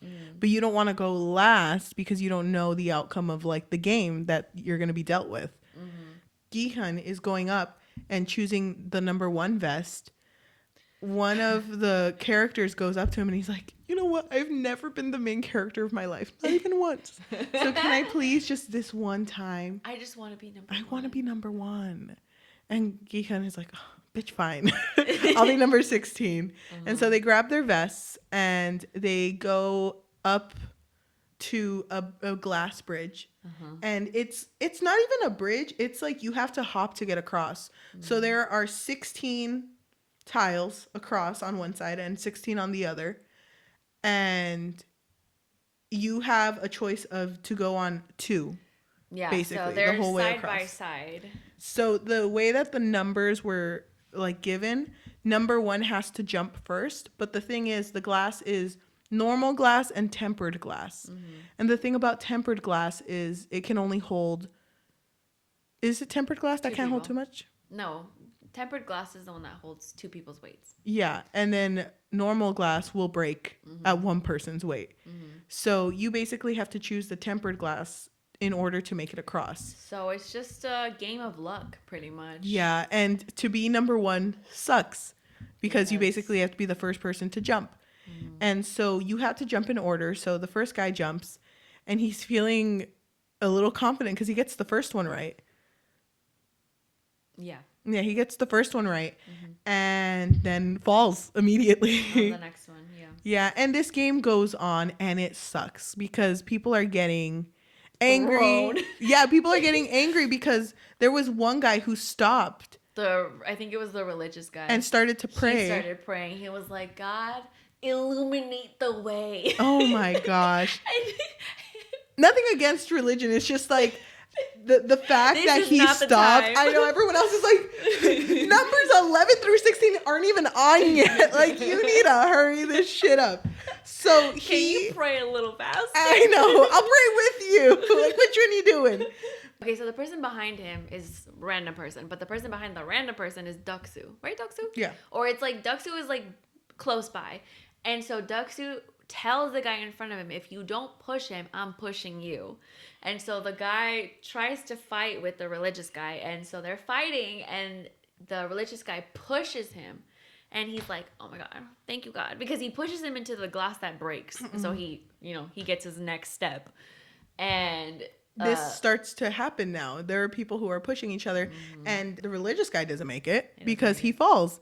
And now Dux is in the front, and he is like at a point where he has to guess now, and he's like, I'm not fucking going. I'm not moving. And Minyo tries to like get in his head like, you're just scared. You're scared. That's why you're not moving. And he's like, yeah, I'm still not gonna move. And then so Minyo tells him like, fine, I'll go then. And he's like, he doesn't believe it. He's like, you're joking. You're gonna go? You really? And then she's like, yeah, because I'm not scared. Yeah. So move because she aside. says I'm Minyo. Yeah. And so she jumps on the same glass as him because remember it can hold 2 people's weights. And so it makes it seem like she's gonna go, but she turns to look at him and she like holds him, like she like puts her arms around him in like a bear hug. Yeah. And she hooks her hands together To lock him in place. to lock them in place, and he's freaking out. He's like, "Let me go, let me go, let me go!" And she's like, "I told you, You don't mess with me. I told you, I would kill you if you betrayed me." And she pulls both of them back, and they land on the. What would have happened if they would have landed on the tempered glass? It can hold 2 people's weight. They would have just been like, oh. This is awkward. Well, can we try the next one? Like more, This is roll. Yeah. I kind of wish that when somebody was pushed, they would have landed on the tempered glass. Yeah, Like, me too. I just wanted the satisfaction of hearing that. Exactly, but it never happened. They always fell on the wrong one. But after they both fall off, so Minyo's out of the picture. And so is Deoksu. After they both fall off, the person in front, because it's the person in front, it's Sangwoo, it's Saebyuk, and Gi-hun. Gi-hun. And the guy in front, who's like not an important character, but he's like, I used to work in a glass factory. Like, I can tell the difference. Like, you can see the refraction of the light and also the sound it makes when you throw something on it. Right, but he's not relying on the sound. He's just looking relying at looking at it. And so the VIPs are watching this guy crouch, and they're like, he can tell the difference. And so they're like, boring. Yeah. And so the front man, he's like, well, then let's turn off the lights. And he turns off the lights. They turn off the lights, and Gi-hun had kept one of the marbles. And the one that Ilnam gave him. He kept that one. And they threw it to hear the noise, and it's like, okay, but I need to hear the other one. And he can't. So he's like, okay, bitch, I ain't jumping. Like, I can't see the difference. And Sangwoo starts getting antsy because at this point they have like less than a minute. And he's like, you better fucking go. And the guy's like, I'm not going. But the thing is, the guy was looking. So he was going to go. He wasn't going to stay there. I don't think so. I would have gone. If Glass Factory, don't fail me now. I would have been like, you know what? If I'm dying, bitch, we're all fucking dying then. No, but he did want to go. It didn't look like he was gonna screw them all over, because don't you remember, Sangwoo eventually sees that this man is not gonna go, and pushes him, and the guy falls through the tempered through the normal glass, and to the floor. And if only he would have landed on the tempered one. Like, come on, that would have been a good one, because then it would have been awkward. Yeah. Like, oops, my But bad, after bro. Sangwoo does that, it catches like Gi-hun by surprise. And Saebyuk. They're both just like, oh my god. Bitch. You were the glasses one? Like, bitch, it ain't that serious. They end up, all three of them, making it across. But with barely enough time. Yeah. Because by the time that Gi-hun jumps, like, then all of the glass just starts shattering. Because the timer ended and the glass blew up. Yeah, because I think it's like being shot from the top. I don't even know. Yeah. It's just blowing up. But as it blows up, all three of them get hit with shards. Pieces of glass. And you don't know the severity yet. You kind of just see it hit their face. But the three of them are the winners. For now. So they get sent. One more game. They get sent back to their room, which is so empty now that it's just the three of them. And they moved all of the beds, so it's just 3 beds remaining, and you can literally see all of the games that they've played on the walls. And you can tell just by the way she's walking that Saebyuk is not doing so hot. They're the winners, and they go into the room, and they're told that they're going to be given a prize. Yeah, they're celebrating. They're celebrating for being the last 3. So they tell them that they have to change into these new outfits in order for them to go to the prize. It's like a fancy outfit. Yeah, it's like a tux and much. a little bow tie. But while they're all changing, you see that Saebyuk has like a huge ass glass. Dude, it's huge. In her stomach. Literally, I thought you're not supposed to pull anything sharp out of you. But I mean, she's not going to walk with like a huge... Why not? She could literally like grab She's like, hi guys, it's part of me now. And stab someone, you know what I mean? Like hug them and gosh. just... But she pulls it out. Yeah, and tries to make like a tourniquet type of thing to like... It's a lot of blood that she's losing. Yeah. And they go to their prize, which is like a feast. They're all sitting in a triangular table at one end. That made me laugh, to be honest, because it was like so much space wasted. Like, it's just a triangle. Hey, what's up? What's up? What's up? Guys. Hey. And pass the salt. But they are all sitting and they're treated to this huge feast. It's like a steak dinner. Lamb chops? It might have been a lamb. I don't even know. I don't know, but it's very fancy food. And freaking the boys. Sangwoo first. Sangwoo was like, well, I'm gonna fucking eat. And it's so funny because it kind of felt like, is this also part of the competition? Because they were looking at each other as if they were competing. Oh, I'm gonna eat so good right now. I'm gonna fucking finish this bitch. And Saebyuk was the only one who was not really She took eating. one bite but that was kind of it. And when they take away the plates, all the food is gone off of Gi-hun's and Sangwoo's plate. But Saibyuk did not touch anything. Yeah, she pretty much left the entire thing. But while they're cleaning up, they purposely leave the knife right in the center of their, their each eating of them, area. Yeah. All three of them get a knife. And all three of them take it. Mm-hmm. And they're taken back to their room. No, it's a new room. Is it? It's the same room. It's the same room, but it has 3 beds. They just clear it out. Yeah. There's 3 beds at each corner, and they're all just watching themselves. Each other. Yeah, watching. Oh, yeah. They're watching each other. Mm-hmm. And Gi-hun gets up. Because freaking he looks at Sangwoo, and Sangwoo's just like, dead man staring. Yeah, he's just looking right at him. Gi-hun gets up and goes to Saibyuk. And at first, she's like very like defensive. Mm-hmm. He's like, I'm not here to kill you. Because I would have done it already. Because she was about to pass out. Yeah, she was. Yeah. So he basically says the only reason that I brought this knife is because of him. Mm-hmm. Like, I'm not going to hurt you. Mm-hmm. And they talk about how in the next game they should team up and kill Sangwoo because he doesn't trust him. No, and then they should just get out afterwards. Like, that was the plan for both of them to just leave.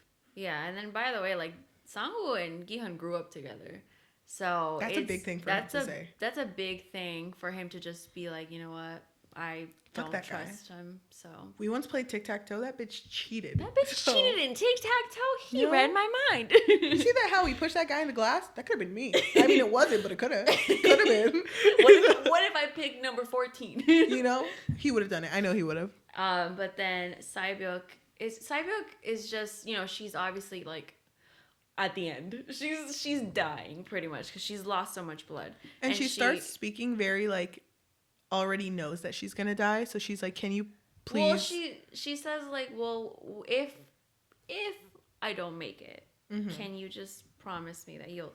Oh no, she says, can we promise each other that we'll take care of each other's families if we don't make it? But he's like not even paying attention because he's so concerned about Sangwoo. He's just looking at him like, gotta take him down. Yeah, while she's saying this, Gi-hun turns around and notices that Sangwoo's dozing off. And it's even to the point where he's letting go of his knife. It falls on the bed. Yeah, it falls on the bed. And Gi-hun gets his knife and he's like, oh yeah, I'm gonna kill this. He's like, I'm gonna kill this bitch. Mm-hmm. And as he's walking, Saibyuk stops him and it goes like, you're not this.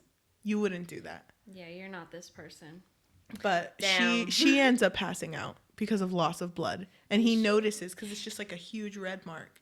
And it's really sad because she tells him, I want to go home. Yeah. It's really sad. And he's trying to stop the blood by like holding down the wound. And ends up like running towards the door and is knocking like, someone's dying in here. You need to help them.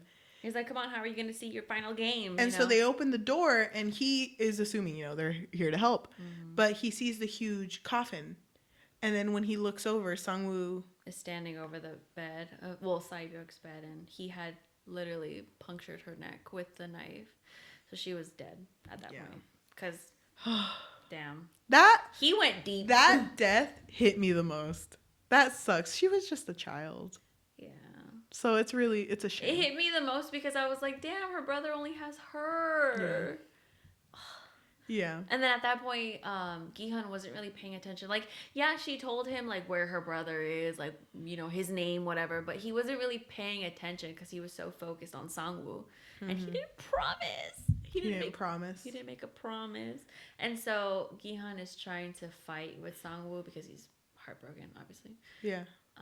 But the workers stop them. The guards stop them. So just to catch up with what's happening with the VIPs. So Juno is in there videotaping them. But there's one VIP specifically who is just annoying. He's disgusting. He's disgusting because he keeps looking at Juno and just like looking at his eyes. He's like, oh, take off your mask. I want to see that beautiful face, Oh, you're right. But this was going on when the glass game was going on. Juno ends up telling him, like, if you want, we can go somewhere private and I'll take off my mask. And they do. And it's disgusting. Basically, he's trying to take advantage. Yeah, the VIP is trying to take advantage of Juno. And Juno is like, fuck that bitch. And basically gets the upper hand in this situation. And takes out his camera and is holding a gun towards the VIP. Heavily battery operated phone. I know. It's at 1%. That's going to last me 10 years. With how efficient I am. But he basically says, you have to say everything about these games or else I'm going to shoot you. Yeah, he's like, tell me everything. Yep. So once he gets all of the information he needs, he basically makes a run for it, and he tries to run away from the island. But the front man notices that something went down in that room, and so he takes a couple of guards, and they are going after him. Because it's like when he opens up the the door to the passageway, because it like goes down, it's like stairs. They like look at each other, and Juno's like, "Damn it, bitch! Fight me, what do you do?" I know. He ends up taking. Smiles at him. I know. Too, like, he ends up taking one of the oxygen tanks. Juno takes the pathway that the VIPs would take to leave to the mainland. Yeah, swims the rest. But when he makes it there, he's called his superior. Well, he's like climbing up the mountain first. Trying to call the superior, trying to tell them what's going on, trying to send all this info. But the fucking superior is like, what? Bitch, what? Where? I can't hear you. Where have you been? Where have you been, ho? I had to cover all your shifts. You know how tired I am, bitch? It's like he's trying to, he tells him, I'm going to send you stuff, or I'm going to send you evidence or whatever. And he's trying to send everything, but it's not sending. Yeah. Because there's hardly any service here. And it sucks because eventually he gets caught. And the host, the front man, was like, you have this certain type of gun that only carries a certain amount of bullets. So technically, you only have... I think it's just him being on the force. Yeah. He's like, you're part of this police. You're only allowed to carry 5 bullets and 1 blank, and you've already used this many, so technically you only have 1 left. And he's like, that's all I fucking need, bitch. I know, and the front man tries to approach him. Juno uses his last bullet to shoot his arm. He shoots his shoulder. Yeah. Juno's like, who the fuck are you? Like, why are you doing this? And the front man takes off his mask, and... it's revealed that this whole time his brother was the fucking front man. Can I just say, too, when that brother took off his mask, it looked like he didn't give a shit at all. Like, emotionless? Yeah, he was just like, oh, hi. Oh, hey, dude, haven't seen you in how many years? Can you let me know? Did I leave the water running? But how's my room? Yeah, Is you better not good? touch my stuff, punk. Because he did. Punches the brother in the arm. He's like, stop. No, wait, but there was love at one point because he gave him his kidney. Hello. He looks desensitized. Yes. To whatever it is that he has had to do. I don't know what it is, but... they end up shooting Juno, and he falls in. Well, Juno's like, Yeah, that was good acting. Brother. And then, he, shoots him, and he falls into the water. Because he's, like, in a cliff, so he falls into the water. And now he's gone. He's gone. He's gone, but is he gone? Thank you. To be continued. We're taken back to our last remaining 2. Sangwoo and Gi-hun. And then there were 2. Mm-hmm. The VIPs are kind of like, who's going to win this, boys? Who we betting on? Let's place our bet. Yeah, and so the final game is called Squid Game, which is this child's game where you're basically playing either defense or offense, and offense has to make it to the end of a drawing that's on the floor. That looks like a squid. And if you make it to the end, you're the winner. That's it. But it's the last game because it's known as one of like the most violent children's games. Like you can pretty much freaking fight each other. Yeah. The game went on and they played dirty. There was like freaking... they were throwing sand in the air. Which, by the way, we never specified, but they're in an island, but it's like a building that the roof opens. So the ceiling, it can open and close. Mm-hmm. So it starts pouring rain, and they're playing in the rain. And it's not great, It's sad. They have their knives. Yeah, they have their knives. They're playing dirty. That part where Gi-hun bites his ankle and literally, like, spits out part of his skin, I was like, ugh. Get some of that ankle. At the very end, Gi-hun is about to win. He's about to win, and he's like, Sangwoo's on the floor. He's not dead, but he's on the floor. He's on the floor on his back, just staring at the fucking sky, and Gi-hun is about to like walk to the finish, but he stops.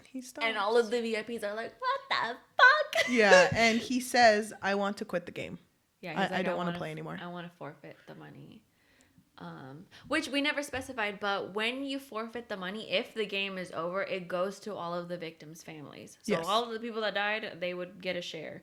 So Gi-hun wouldn't get anything. Yeah. Or Sangwoo if they were to stop. But all the VIPs are confused. Like, why would he want to forfeit if he's at the very end? Like, he's so does he close. value life more than money? Like, this is crazy. Like, I've do never heard of this. Do people do that?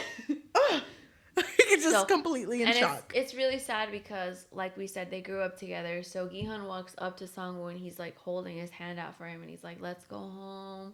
Like, let's just end this." And Sangwoo, Sangwoo is thinking about his mother. He's like, Yeah. he's thinking about his mommy. So he's As like, one did. he's As like, one does. he tells him, "I'm sorry," and he grabs the knife because remember they were given knives, and he literally stabs himself in the throat. Yeah. So that Gi-hun would win all of the money, and he's trying to tell him while he's dying What he wants him to do, but he's just saying, my mom.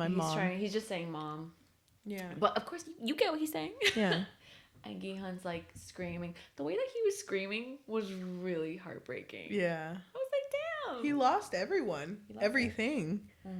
And so the game ends, and he's the winner. The end. That's the end of Squid Game. Thank you so much for watching. Imagine if it would have ended there. You know what's funny? My mom, when I was watching this with my parents, my mom was like, "I swear to God, if it ends right there, I'm be pissed." Oh my gosh. And I would not have been satisfied. I was not at this point satisfied with the show. Like, the fact that he won like that made me really sad. it made me sad too. Okay, let's just. Gi-hun goes back home. He goes back home. Last episode, one lucky day. So he goes back home, and he's kind of left the same way he was left before, still in his clothes, still bloody, and he's just thrown into the street, tied up. And there's one guy just going like, "Jesus saves lives, pray for Jesus. Jesus is here for you. Jesus is here today." And he sees Gi-hun just like fall on the floor, and he like takes. They threw him. Yeah, they threw him. They literally threw him off the limo. Yeah, and he takes off his His blindfold. and the first thing he says is, "Jesus saves lives." Like, Jesus. Have you heard Did of Jesus? Did you hear? You seem a little busy, but Jesus saves lives. And Gi-hun spits out the credit card. How far did they put it in there? It was like in there, bro. Yeah, it was like down right his here. fucking throat. I would die. Went down the air pipe. Like, Can you imagine? He probably could have died. Yeah, they probably just stuffed it in his mouth. Because he spit it out. Yeah. It was gross. But he goes To the bank. And to the then- ATM. Yeah, and then he inputs His number 0456. pretty much his number, and he has all of the money. So thank God he didn't have to carry around that piggy bank. How inconvenient. I know. It would have been funny. He's like, "Hi guys." Hey guys, strapping on like a backpack. Like, hey guys, I'm back home. But it's funny because even with all this money, he takes out like 10,000 won. Like nothing. He takes out pretty much nothing. And he's defeated. He looks like he's been through hell, and he walks by Sangwoo's mother's shop or street. And he's thing. like completely like not No responding expression. to anyone. And the mom, Sangwoo's mom, is like, "Oh, by the way, I haven't heard from your mom. She hasn't been down to work. It's been like 2 days. 2 days, but I didn't want to check because it's up all those stairs." I'm not gonna check. But she's like, "I haven't checked, but just to let you know." And she can see how defeated Gi-hun looks. So she's like, did you get in a fight? Are you I know. okay? And he doesn't respond, but she ends up giving him fish and is like, "Here, go give this to your mom."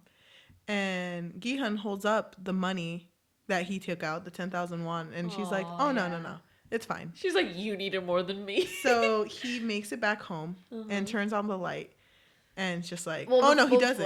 Before that, Oh, Sangwoo's mom asks him, "Have you heard from Sangwoo? I haven't heard from him. Can you please let me know if he calls you?" No expression. Gi-hun doesn't even look back. He's like, no. And then that's when he's like dragging himself back home.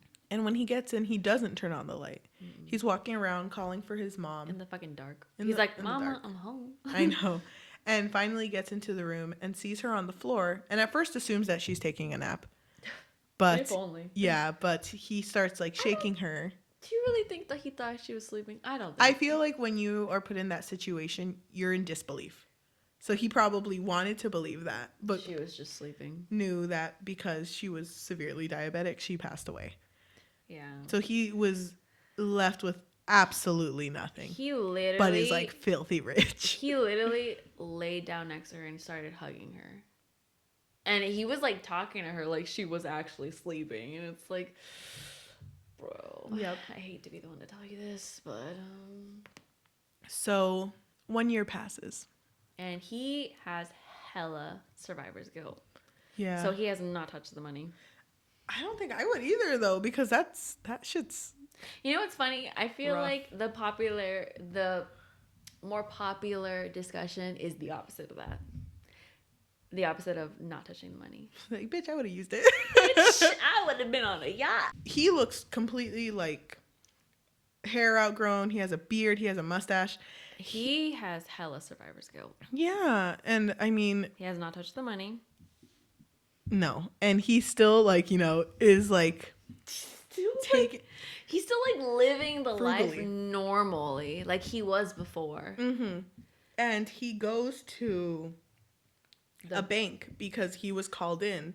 The whoever's holding his money, the bank calls him in, and the guy's like, "Oh my god, we have the best coffee ever." Yeah, and you can tell that they're treating him like someone royalty because he has so much fucking money. But it's like, you haven't touched it, so we were thinking if you want to move it to a savings where you can build interest, you would get this much back and this much. And Gi-hun, like as soon as he sat down and heard that, he was like, "Okay, I'm gonna get up."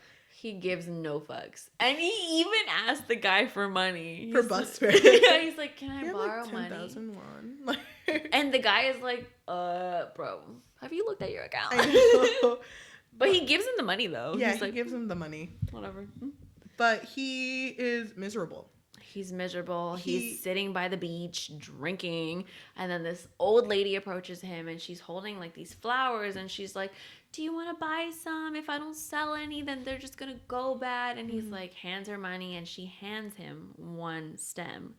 And it's like literally an envelope that looks exactly like the fucking caskets. Yeah. And he opens it and it says something like, "Meet me here." It says an address and then it says Ganbu, right? It says like your friend or Ganbu or something like that. And he's like, "Viejito número uno." "Bro, hello?" Exactly. So he goes to this location at this time and he like goes on the elevator, right? Because it's like a couple floors up. And he goes in there and he just sees one fucking bed and then you see the old man. He's like on the bed, but like he has like a tubes and everything connected to him. Yeah, so you can tell he's like on his last leg. He's like fucking dying. Wait, can I ask you a question? How did your dad react? You know, my dad, my father, the moment that this shit was happening, my father was like, "Oh my god, it's raining. I gotta go outside." And he was like, went outside, and I was like, no, you need to come back. Come back. And when he came, that's such a dad thing to do. No, for real. He was like, I think something was outside the fucking grill. I don't know. Yeah. He's like, "I gotta go hide it." And my dad, I swear to you, when he came back in, uninterested. He was like, when my mom was the one who told him, she was like, "Mira, ahí está el viejito, your preferido, your favorite one, whatever." And my dad was like, "That's not him." That's his. Oh my god. That was his first reaction. He was like, That's not him. That's not him." But then when he came back, he sat down on his phone the entire time. He was over it. He was like, God. I think he was betrayed. He was literally so betrayed. He was like, No. Not even. No, I'm not going to give him the satisfaction. He probably despised that ending. Yeah. I don't even know. I didn't actually ask him. I know they liked it overall, but we need to have your dad here as a Q&A. Oh my god, for real. He's like, "Nah, that was he's in here. That it starts was my raining. boy." He's like, "The host." That's something my dad would do. Oh my gosh. But when I was watching it with my little brother was like, "Damn, I cried for him." Anyway, so let's go back, resume to the show. The old man laying down in the bed, and Gi-hun is pissed. He's pissed. He's so angry. He's like, "What the fuck?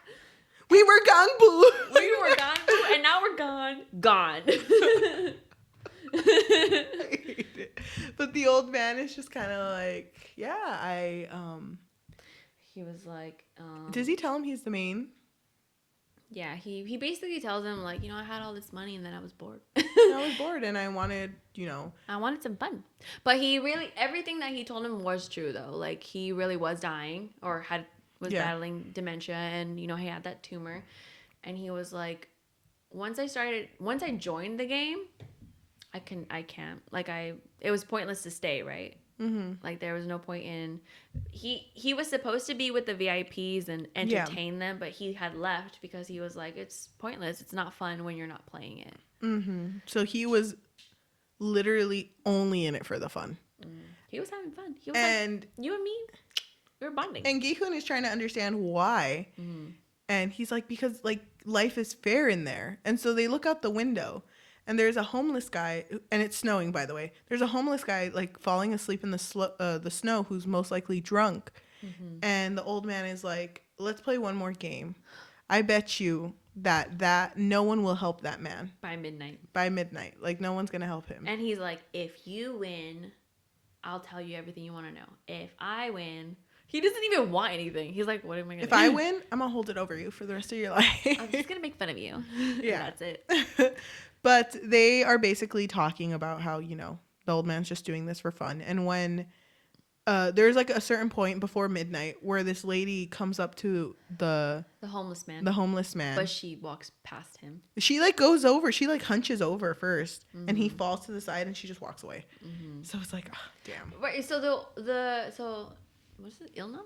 Yeah. So Ilnam's point is that people are inherently bad. Yeah. That was his whole point. He was like, no one's going to help him. So why not, give the people who live like that an opportunity to, like, make this shitload of money. Mm-hmm. Yeah. Mm-hmm. And fairly treat them as equals. Yeah. And while it's reaching midnight, you see a cop car come up, and the same lady who had tried to see if the homeless man was okay had called the police. And she got out of the car. And right when that happened, it hit midnight. And the old man, his plug was pulled, pretty much. Yeah. Like, he was gone. Yeah, and he passed away. And the last thing that Gi-hun says to him is like, bitch, I hope you heard your loss. Like, I hope you saw that loss of yours. I don't think he did, though. You don't think so? I think he did. Mm-mm. I think he was like, I'm going to pretend like I didn't see shit. Like, that already gone. I think he wanted to die thinking that he was right. Gi-hun walks away. And now he's like, what else to do, So he gets his hair done. He comes out with tomato red hair. And then he shows up at the orphanage. Mm-hmm. And he's talking to Saibek's brother. And he's like, wait, you knew my sister? Really? He was like, yeah, you look just like her. So he adopted her brother, and then he goes back to Sangwoo's mother. And he's like, pretty much telling her, like, you can take care of him, right? Because he's going to go on a trip to America to see his daughter. Mm-hmm. And Sangwoo's mother's like, yeah, I love it. Like, I can take care of him. Like, yeah, she's excited because I feel like she's lonely. Yeah. And so Gi-hun is like, kind of like, okay, she's going to take care of you. Good luck, whatever. And gives like a huge suitcase. Yeah. So he gives her his suitcase and he walks away. He leaves and she's like, oh my God, it's so cold. Let me get you a jacket. She opens the suitcase that's full of money. Mm-hmm. Literally full of money. And then it has a note that says like what I owed Sangwoo. Yeah. So she's like, what the fuck? And she tries stopping Gi-hun, but he's like, he's gone. He disappeared, vanished into thin air. Mm-hmm. So then he leaves. And so now he's at the airport. Yeah. And he's like, he's on the phone with his daughter and he's like telling her like, I'm going to give you the best birthday ever. But while he's getting off like the train to get to the airport, mm-hmm. he sees the same guy, Ganyu, who played the first game with him where he was throwing the things on the floor and slapping him mm-hmm. for 100,000 won. So he's recruiting someone else, pretty much. And he sees it from the opposite side. So it's like far away from him. And they make eye contact. And Ganyu smiles at him. Yeah. He's like, hey, bro, I heard you got that filthy rich money. And Gi-hun like runs over to them. He drops all his shit. He's like, sprinting. He runs over and he sees the guy who just won 100,000 won, and he's like, oh hell yeah, 100,000. Yeah, but he's also holding the business card. Yes, and he looks at Ganyu because Ganyu's already in the subway and he's like waving at him like bye. Mm-hmm. So he turns to the other guy and he takes his business card from him and he's like, no, stay away. And just leaves with it. He leaves takes with the it. Business card. So now he's at the terminal, entering where his plane ride is going to be. Yeah, he's like heading towards the train, towards the airplane. You can literally see the airplane. Yeah. And he takes out the business card and calls the number. And it's the same number as before. And they ask the same questions like do you want to join? Do you want to play the game? Tell us your name and your birthday. And he says it. He says his name and birthday. I thought he would have said like an alias or something. Yeah, but then they're like, player 456, please. The front man is like, get on that plane. He's just like trying to push him to get on the, which is kind of scary because that means that he's being watched. Has he been watched this whole time? Maybe. Or tracked. That's weird. So, because they're probably curious on how he's spending his money. He's like, bitch, not even using the money. But okay, so Gi-hun is walking towards the plane at first, but then he's like, nah. And then he makes a whole freaking U-turn and he starts walking back. And that's a wrap. Thank you. Oh my gosh. How long did that take? It was probably like fucking what time? 3 hours. Yeah. We are at the end and and I'm tired and I haven't seen my family. I haven't seen my family in a week. Oh my gosh. Okay, first of all, Squid Game ended. How did you feel when about it ended? the ending? Yes. Okay, so at first I was unsure. I had a feeling that it was going to end this way, but it made me feel uncomfy when the front man was like, get on that plane. Just get on that plane. Because at first I was like, yeah, maybe you should get on the plane. Yeah. I don't know. I'm scared. Because he's obviously being watched. Mm-hmm. I am assuming he's being watched. Mm-hmm. I think there's cameras everywhere. You know, like Big Brother. Yeah. That's what I think anyway. And when he decided to go back, I was like, oh, man, what if he doesn't survive, though? Then he's not going to see his daughter. Yeah. That sucks. Do you think he's going back to play? I don't think you can play. I don't think you can play again. I feel like he has to infiltrate the way that Juno did. Yeah. So which, if Juno's still alive. I loved the ending. Okay. A lot. Okay. Like, as soon as he turned back, I was like, ooh. You were like, these bitches don't know what's coming for him. Yes. He's gonna freaking help as many people as he can. I really hope that Juno is not dead because Same. I hope that they work together. Mm-hmm. But I was satisfied with the ending that he does not want it to end there.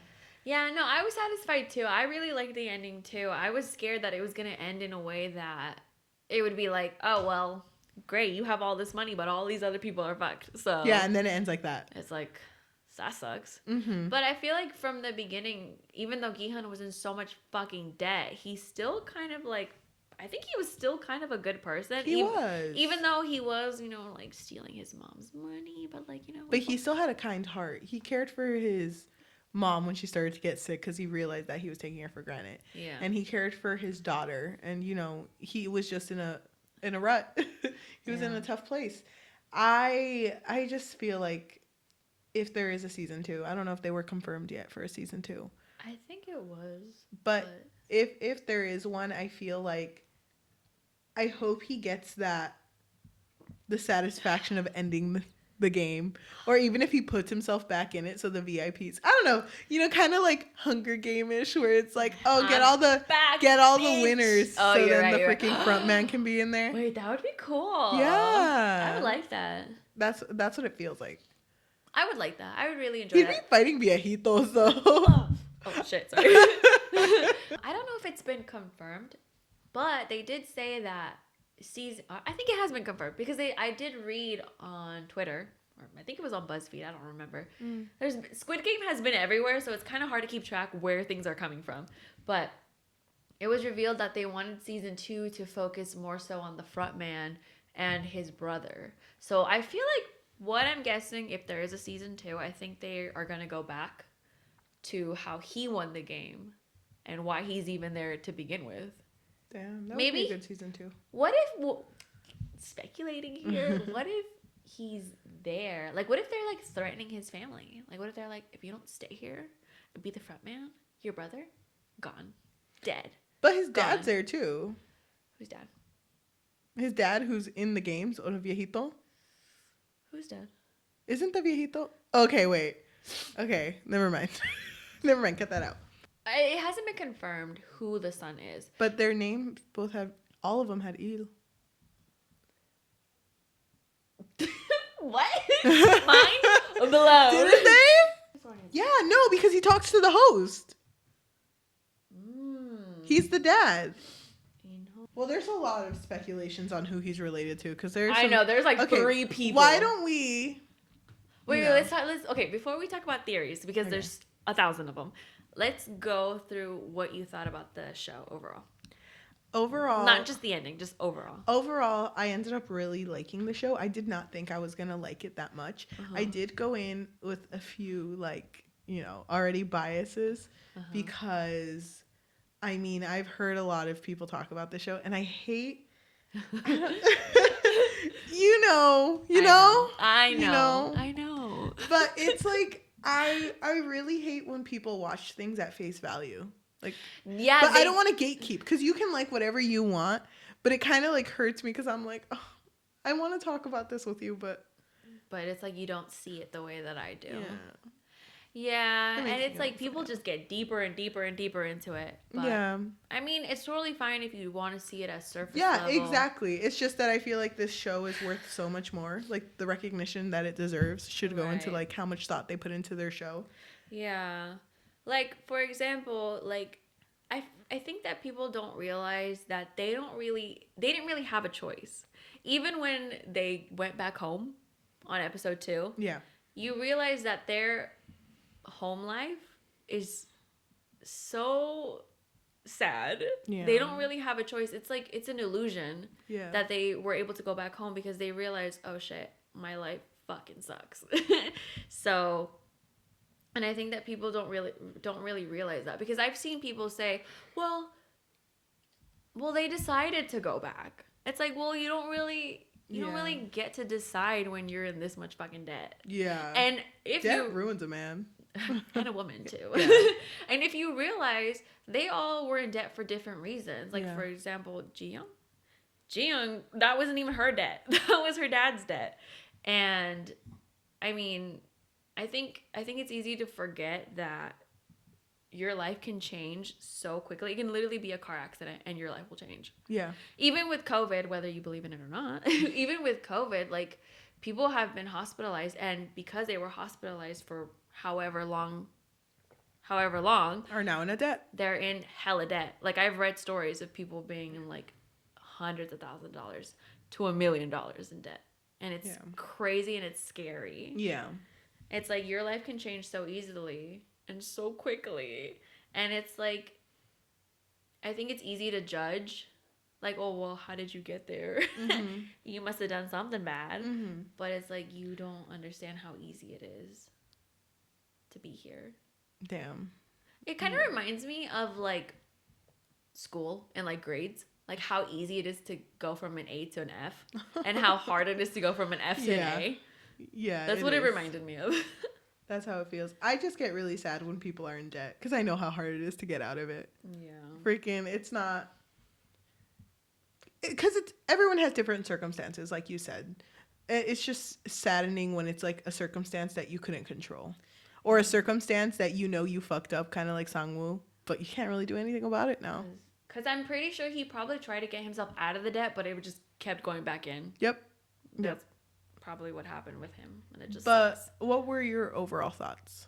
I really loved it, and it's so funny to me because I was when my brother and I, sometimes we like hang out, like siblings. Sometimes, yeah, it's like siblings do. Anyway, we saw this show because it was like on the top. I think it had just been released, and we were like so close to not watching it. I'm so glad that we did. But he and we were both so into it, and you know what? Sometimes side stories don't really interest me that much because I just want to know about the main character. The main ones, yeah. So when the whole like Juno thing was happening, my brother and I were like, damn, this is juicy. Damn, this is good. It's like really interesting.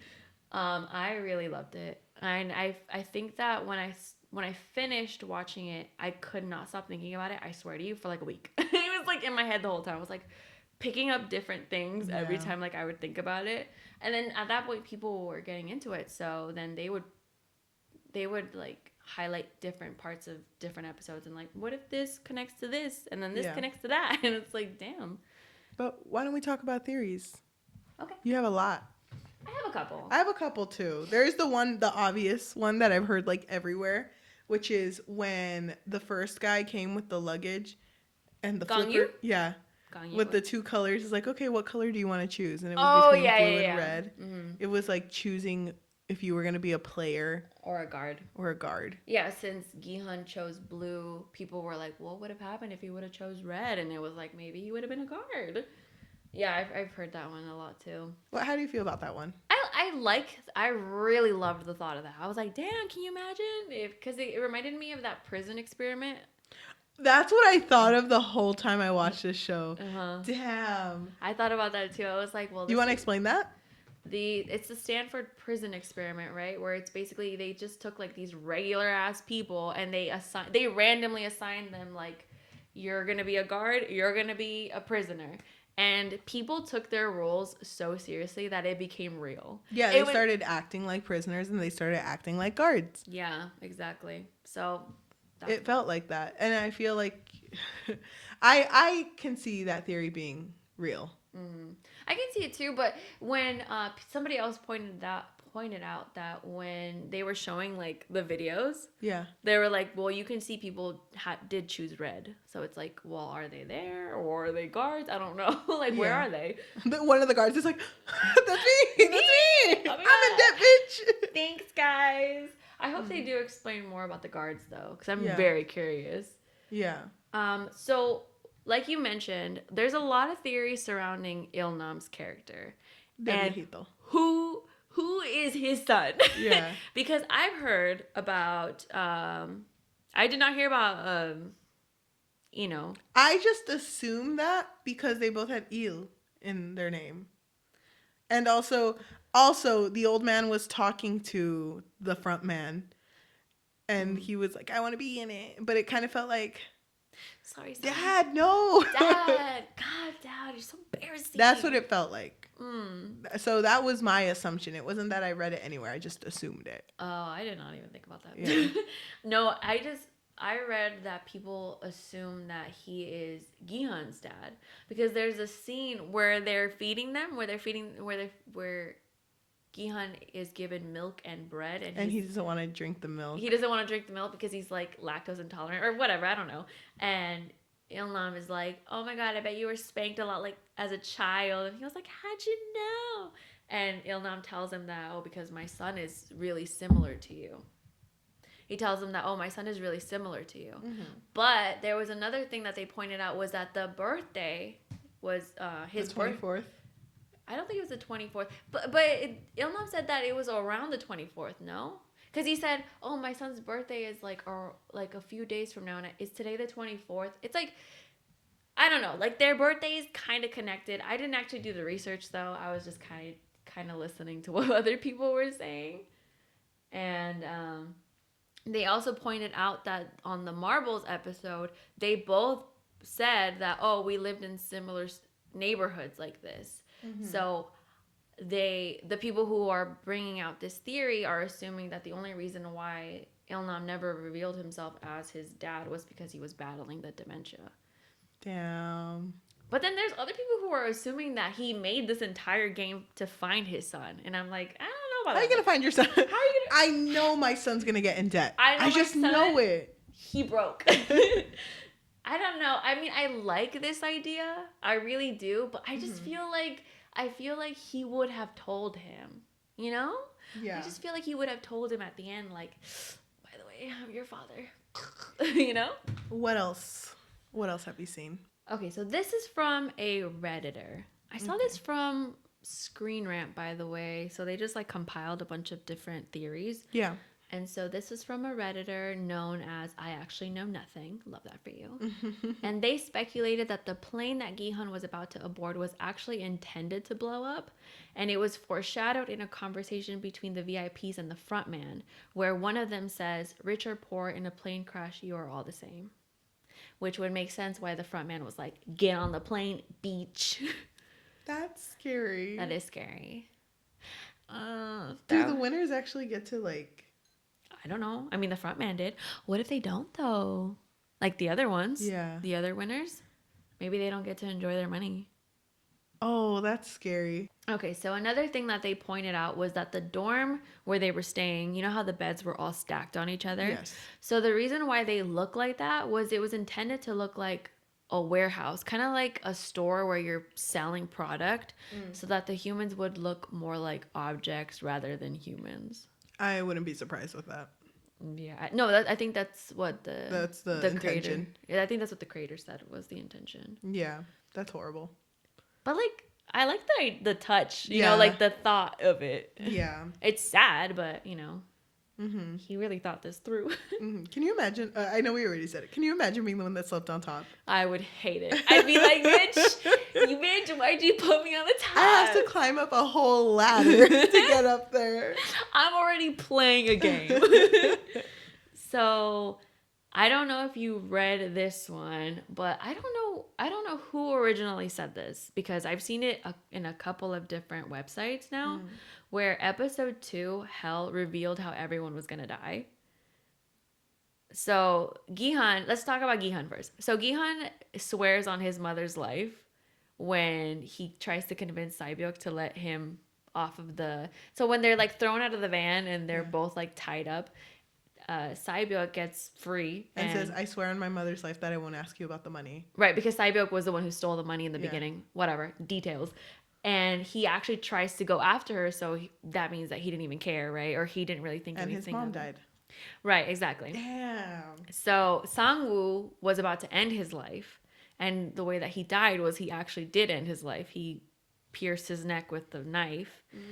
And Sae-byuk, when she was arguing with that one guy about trying to find her mom, she throws coffee on his face and then she puts a knife to his throat. So when Sae-byuk was arguing with that guy to try to find her mom, she throws coffee on his face, and I don't know if you remember, but she like puts a knife to his throat, and she's like warning him pretty much that you better fucking find her, because I already gave you my money and I'm gonna somehow find money again to basically give him. So that's alluding to how she died, how the way that Sangwoo stabbed her throat. And Deok-soo, when he was running away, jumped off the bridge. Don't interrupt me. I'm sorry. I'm like rude ass. I'm so interested. I'm like, keep going.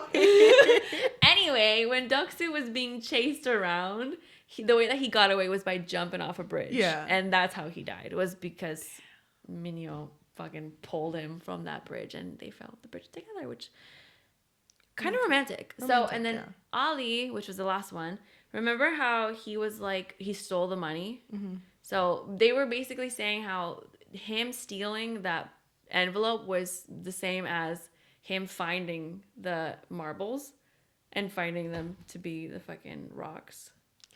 Damn. I was really impressed. Damn. Who sits here and is like, this is all gonna come back. Write it down. No, I think the person who realized that said they were watching it again. Okay. And they were like, whoa, wait a minute. God. That's crazy. That makes me sad. I'm like, oh my God. Damn. Did I ever tell you? Because that reminds me of Final Destination. Because, I mean, obviously, duh. Yeah. Final Destination was like the main thing of my nightmares when I was a little kid. Why? That freaked me out. Like, because, you know, a little kid, when you hit that existential crisis a little too early. Oh my God, me.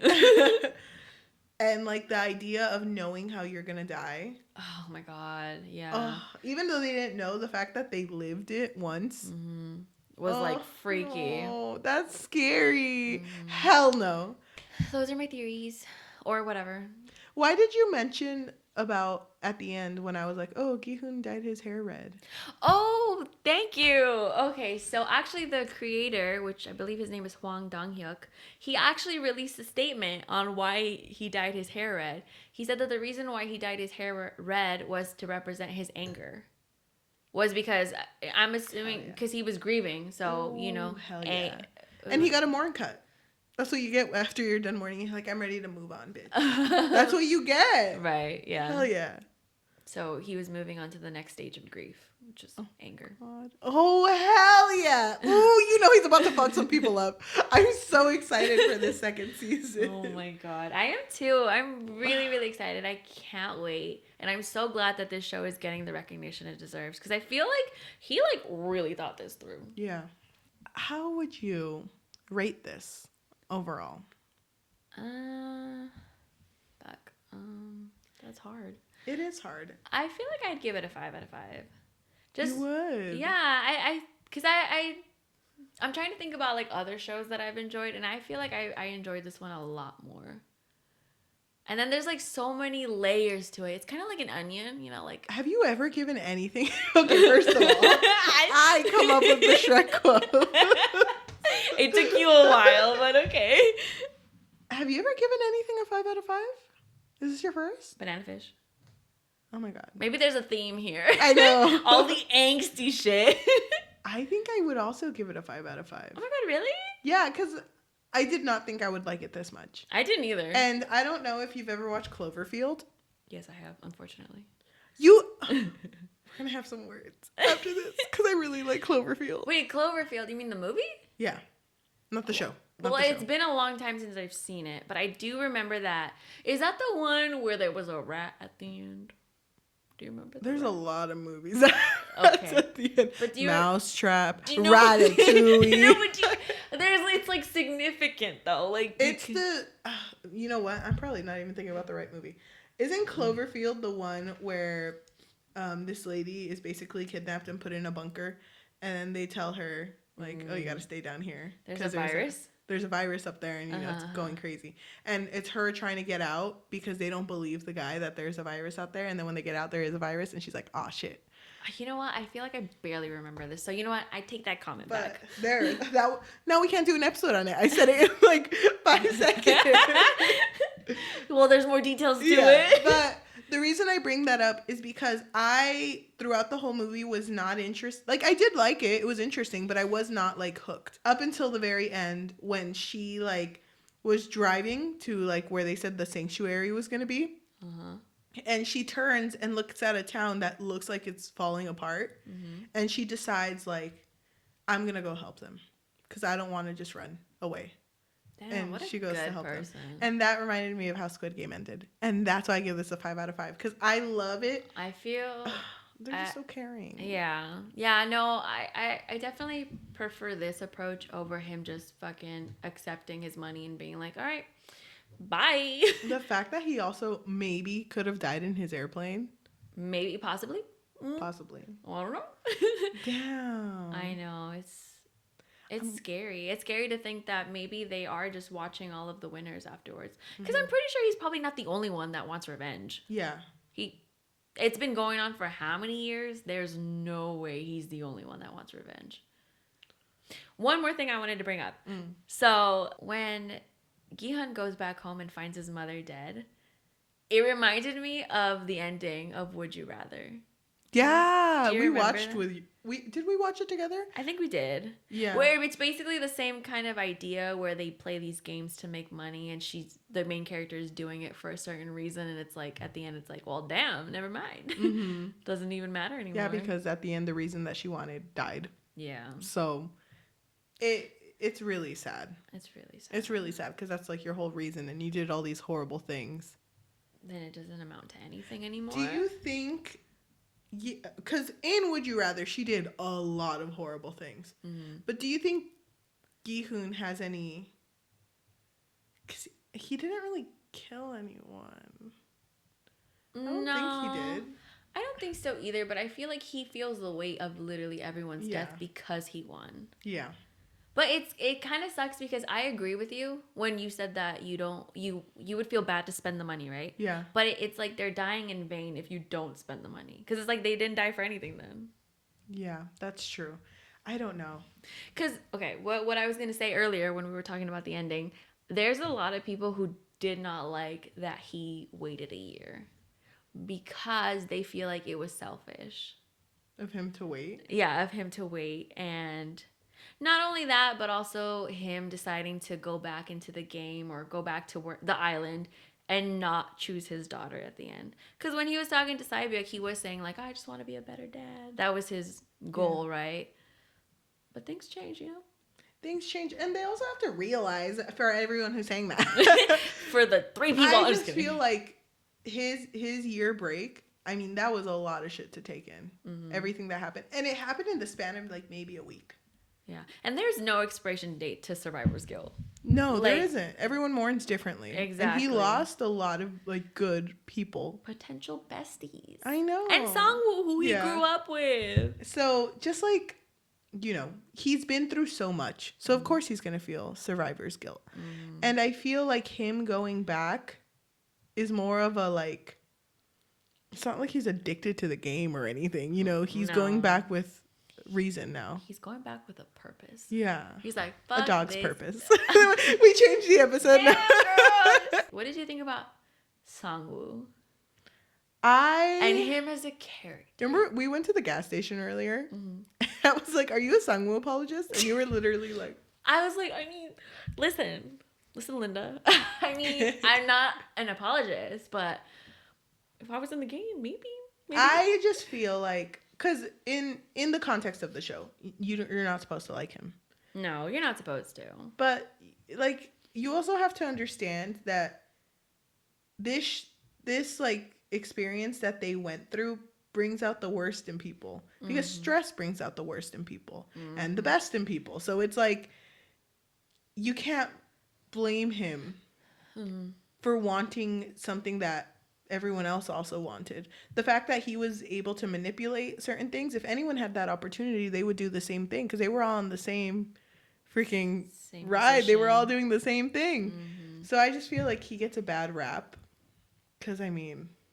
Ollie, I feel it. Though. I feel so bad, but he just wanted to win. He wanted to get out. Everyone wanted to get out. Exactly. And I feel like it would have been unrealistic if there wasn't an opportunist, you know? Yeah. Like if there wasn't a manipulator in the bunch... It wouldn't be realistic. They say that when you're put in a group, there's always one person who tries to lead, you know?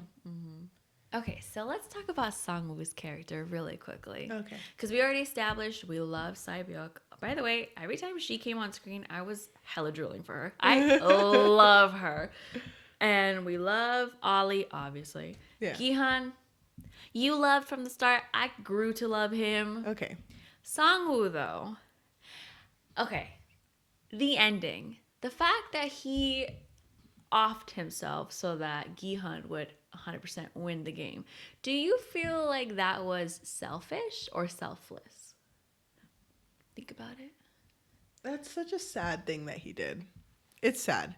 But I do feel like, gosh, I didn't even think about that. Because at first, my first initial reaction was like, oh my God, this guy, of course he wants to make sure that, I guess it's not really a mean thing, but like, you know, I guess the way that I thought it was like, of course he doesn't want the money to go to everyone who's died. It's more like, oh, give it to my mom type of thing. Because he knew that one of them was going to make it out. And it was, of course, going to be Gi-hun. It is kind of selfish. Because at the end, he did it for the money. Yeah. Dang. But then he kind of did it for his mom, too. Because he was like... But he did it for them. Like, he like you said, he didn't... Mommy? He didn't really care about anyone else. Honestly, if he had been the one on offense and he had the upper hand, he would not have hesitated to win. I don't think he would have. So. Even that part where Gi-hun was like, would you have thrown me off if he was in front of him for the glass game? Yeah. And Sangwoo was so offended. He was like, how dare you? I know. I think he would have. He would have. But like I said, it's kind of hard to judge someone based on this situation. Yeah. Because they're thrown into it. So it sucks. They're acting out of survival. Okay. I think we're good. Thank you all for watching. Oh my God. I feel kind of like, you know, when you finish something really long and you're at peace and then you float away in a river or something. In a river? I would think a sky, but okay. I just want to say thank you for all of you who are watching on YouTube. If you want to leave a comment, please do. It really helps because of analytics. I don't know why. I'm not going to explain why, but it helps because of that. If you want to go ahead and hit that notification bell, because apparently it'll tell you when we do anything in our lives. So when someone sneezes or coughs, you can like comment bless you, and it's really nice. If you are listening to any of our audio forms, Spotify, Amazon Music, Apple Music, anything of that sort, if you can leave a review, that would be really kind of you. Even if you want to be like, damn, I'm a Sangwoo apologist. Fuck you. Sangwoo was the best character. If you want to say that, that's fine. Yeah, I want to go hear ahead. it. Yes, go ahead. But thank you so much for watching, and we will see you next week. Bye. Bye.